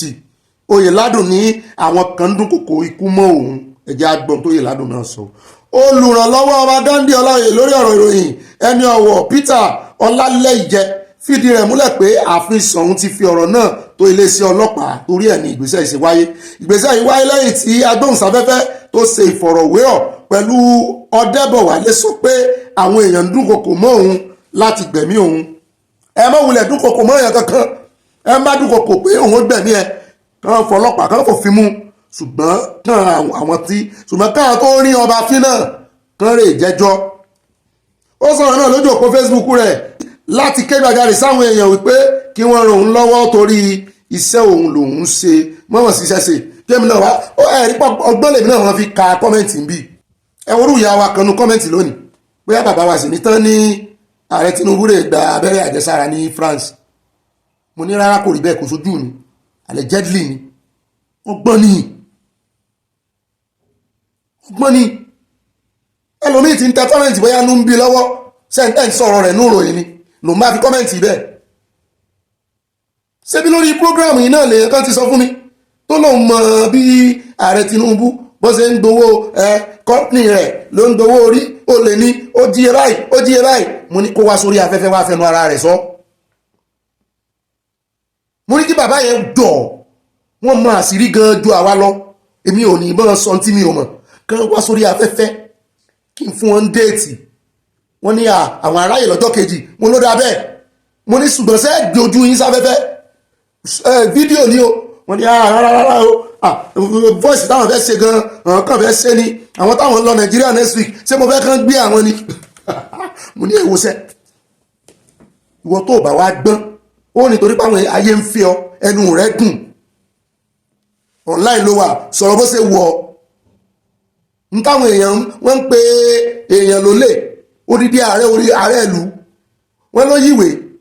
ìwọ náà tí ojú tèmi lẹ́mìí sì gbé sójú afẹ́fẹ́ tí mo ràn sójú afẹ́fẹ́ lèmi ò wà mọ́ bọ́n sọ. wọ́n ti máa wọn ní kọ́mẹ̀ntì gan nísìn,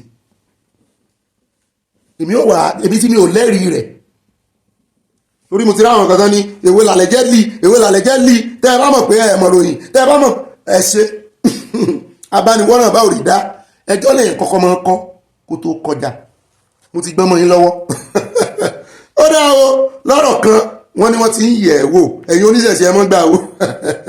ní báyìí ẹjẹ́ wa tara ṣàṣà ẹ jẹ́ àwọn ìròyìn mi ká mọ̀ wọnú ìròyìn mi lọ àròjọ́ musolókun ìròyìn mi táwọn mútọ̀ ìwá ní ìsìn níbi tí Daniel Bwala tó ti ń tẹnu àbùkù lu El-Rufai lórí ọ̀rọ̀ tó sọ lọ́jọ́ sí ẹ bá tẹ́sí lágbára àròjọ́ musolókun eléyìí ká fi ṣe mẹ́nu mọ́ pápá ká tó mọ̀ wọnú ìròyìn mi lọ.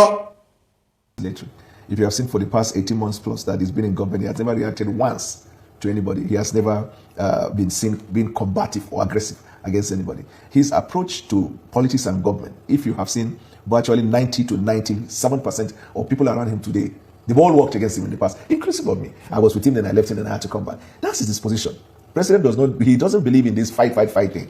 El-Rufai is somebody who, like he told you, he's still in APC. So you talk to him like a brother. But I know he's grandstanding, and he seems to be a bit having some trouble in finding part. Like if you leave a governing party to which you have influence, you have words, and you think that you can undertake a mission, you have to have a place that is working to be able to do that. I mean, almost every other day on Twitter, you pick up one person. Yesterday, it was the turn of National Security Advisor, and then they took the turn of the incumbent governor and the rest. So I talked to him like a senior brother because I believe that he's still useful in APC, and we don't have to be combative. But in terms of whether he can effect any change in the opposition and the rest, I'm aware he doesn't have the capacity to make the president unsettled. So is it true? So he's fighting for his right. He has a fundamental right to fight for his right. And the president is not particularly saying, everybody leave your party because we're in governance. So, and the president cannot stop working with him because he has a problem in his party. The president operates like Abraham Lincoln. He's gathering the national consensus. And so if you're indicting the president when you should praise him for working with everybody, then it is disingenuous to the president. In terms of the political party, their problem didn't start after the president became president now. It started a long time ago. In fact, let me tell you, the coalition they are talking about, they are not even going to run on the platform of PDP. You understand? That's why I say it's how do you know that? ó rà níbẹ̀ yẹn já sáré dé Delta níbi tí ọwọ́ ti gba àwọn alọ́kólóhùn kígbe kan o tó sọ wípé márùwá làwọn fi ń jalè ẹnu ara wọn náà fi jẹ́wọ́ ẹ bá ń tẹ̀sí ní agbára pápápá àròjọ́ musolókun pápápá ni. I am Inspector Febright and this is Delta State Police Command. We always talk about persons who carry their phones and put it either in their bag or in their pocket. And we always advise people, it is not pocket set, it is not bag set, it is called hand set, which means the phones are always supposed to be in your hands. These are victims, while these are 4 suspects.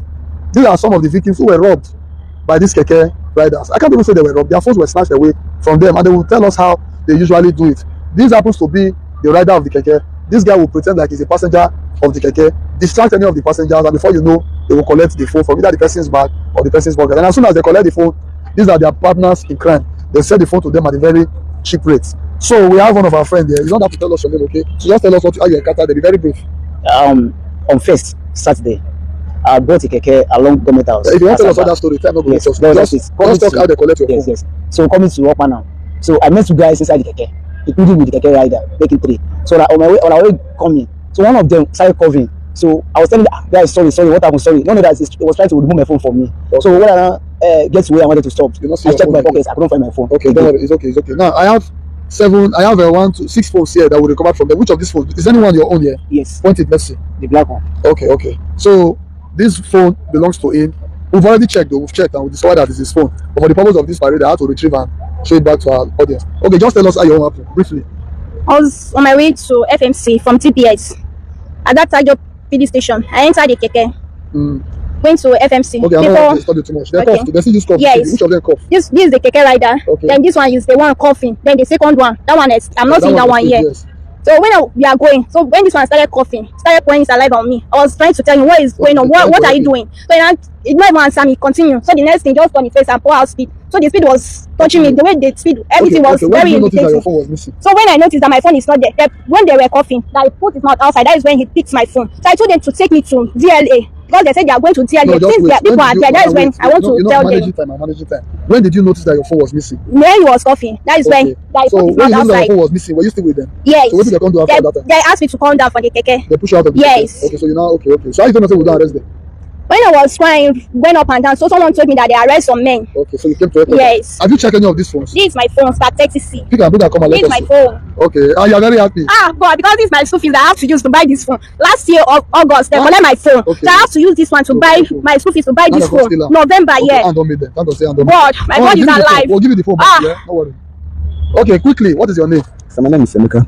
Emeka? Yes, sir. Okay, you know why you are here? Yes, sir. Briefly tell us, who is this man? Very close to you. This one close to you. It's my keke person. I went in keke. Okay, now in keke you enter. Yeah. So how do they collect the phones? No, as in, if you say that you phone the pocket, my phone to speed, I'll collect it. How you take it done before you collect? I will go book off where I want speed. You just okay. You all decide to collect them. Yes, sir. So these people, how many phones you don't sell? Give them. Yes, I did 2 and 3. That's last year. This one 4. 4. This one 3. Yes, sir. Okay, so now we don't meet you. So how do you feel? I feel bad. Okay, potential keke passengers. What do you advise to them so that they're not going to collect their phone? They hold their phone for hand. They hold their phone for hand. Okay, that's the message. He's advising our potential victims, God forbid bad thing. I'm not blaming anybody. ó dá ìròyìn táwọn mi káre gbogbo rẹ̀ lọ lónìí o eléyìí mo fẹ́ pàkíyèsí sí ní òjò àrọ̀rọ̀dá wọn ló ń bọ̀ ní oṣù kẹfà oṣù karùn-ún oṣù kẹfà ẹ múra alẹ́ o ẹ mọ́ dòde ìjọba o ẹ ní bá wọn sínú àwọn tí ìjọba ó bá kẹ́dùn pé omi yalé àgbàrá ya ṣọ́ọ̀bù ó pààyàn ìlú wo ló ṣe pààyàn lọ́jọ́ ṣèṣe Màdúgùrí ó yà lóńdó náà ó dà kó dèkò náà ẹ jọ̀ọ́ o ó dé Ìbàdàn náà ẹ má bá wọn sínú àwọn tí ìjọba ó bá kẹ́dùn nínú ọ̀rọ̀ omíyalé tí ń bọ̀ yóò sùn karùn-ún May àti June wọ́n ní yóò pọ̀ kọjá àlà àgbàrá ò ní gbé wa lọ́mọ lọ́wọ́ àgbàrá ń dàgbàlagbà náà nísìnyí o global warming weather ò rí bákan náà mọ́ o àjọ tó mójútó ọ̀rọ̀ ojú ọjọ́ lórílẹ̀‐èdè Nàìjíríà NIMET ti kéde pé òjò àrọ̀rọ̀dá tó ṣeéṣe kó já sí ẹ̀kún omi ó máa wáyé lóṣù karùn-ún àti oṣù kẹfà lórílẹ̀ Nàìjíríà èyí jẹ́ nínú ẹ̀kúnrẹ́rẹ́ ìròyìn ìwádìí ojú ọjọ́ fún ọdún 2025 èyí tí àjọ náà gbé jáde nínú èyí tí wọ́n ti sọ ìgbà tí òjò ó ṣe é ṣe kó rọ̀ tí ó bẹ̀rẹ̀ ìgbà tí ọwọ́jà òjò yóò lé wọ́n ní oṣù karùn-ún oṣù kẹfà ní o ìwé àkọsílẹ̀ náà èyí tí mínísítà fún ìgbòkègbodò ọkọ̀ òfurufú àwọn tiẹ̀ ní ìdí ẹ̀ torí wọ́n mọ ojú ọjọ́ torí kí aeroplane kò tó fly ìyẹn amòfin àgbà Festus Keyamo sànà tiẹ̀ ní sànà náà ara àwọn ìpínlẹ̀ náà tí ó ti jà gan Plateau Kaduna Niger Benue Nasarawa Taraba Adamawa àti Kwara Delta wà ń bẹ Bayelsa wà ń bẹ Rivers Anambra Ọ̀yọ́ Ògùn Ọ̀ṣun gómìnà mọ́jọ́ lọ o Ondo Lagos gbogbo Nàìjíríà náà ni àbí mélòó ló wá kó Edo Enugu Imo Ebonyi gbogbo Nàìjíríà ní Zamfara Katsina Kano Kaduna Jigawa ẹ̀wò gbogbo Nàìjíríà ni wọ́n mọ̀ múra lẹ̀ tí ẹ wà rí ti àwọn òjò yẹn omi ẹ̀kún omi wọ́n ní Èkó kí Èkó ṣọ́ra ṣùgbọ́n ìjì líle yẹn wọ́n ní kí àwọn ti Zamfara àwọn ti Plateau wọ́n ní kí àwọn ẹ̀kan múra lẹ̀ o àwọn ti Kaduna ó dà ní rí jù báyìí lọ́nù ìròyìn ọlọ́mọ ìlú tòní adúpẹ́ lọ́wọ́ Ọlọ́run tó tún bá wa darapọ̀ ó bá wa ṣe àwọn ọmọ nǹkan kan ṣe o Ọlọ́run ní bá wa ṣe o àfẹ́ pàdé lọ́la o báyìí bá pín kó kálé kó kákó ibà ròyìn náà ní ibà gbọ́n lébẹ̀ bá rìn náà ibà tíkù mi àtíkù mi mo lè pè mo ti tíkù yín ẹ̀yin náà tíkù mi sínú gbogbo mọ̀nà yín sínú comment section ká mọ̀ ìyànnà náà kẹ́ bá ìyànnà náà síbẹ̀ àyẹ̀wò ṣàyàn rẹ̀ yóò tún bá yín gbóhùn sáfẹ́fẹ́ lọ́la ire lójó owó ire kábítì àfẹ́ pàdé lọ́la goodbye and I love you o.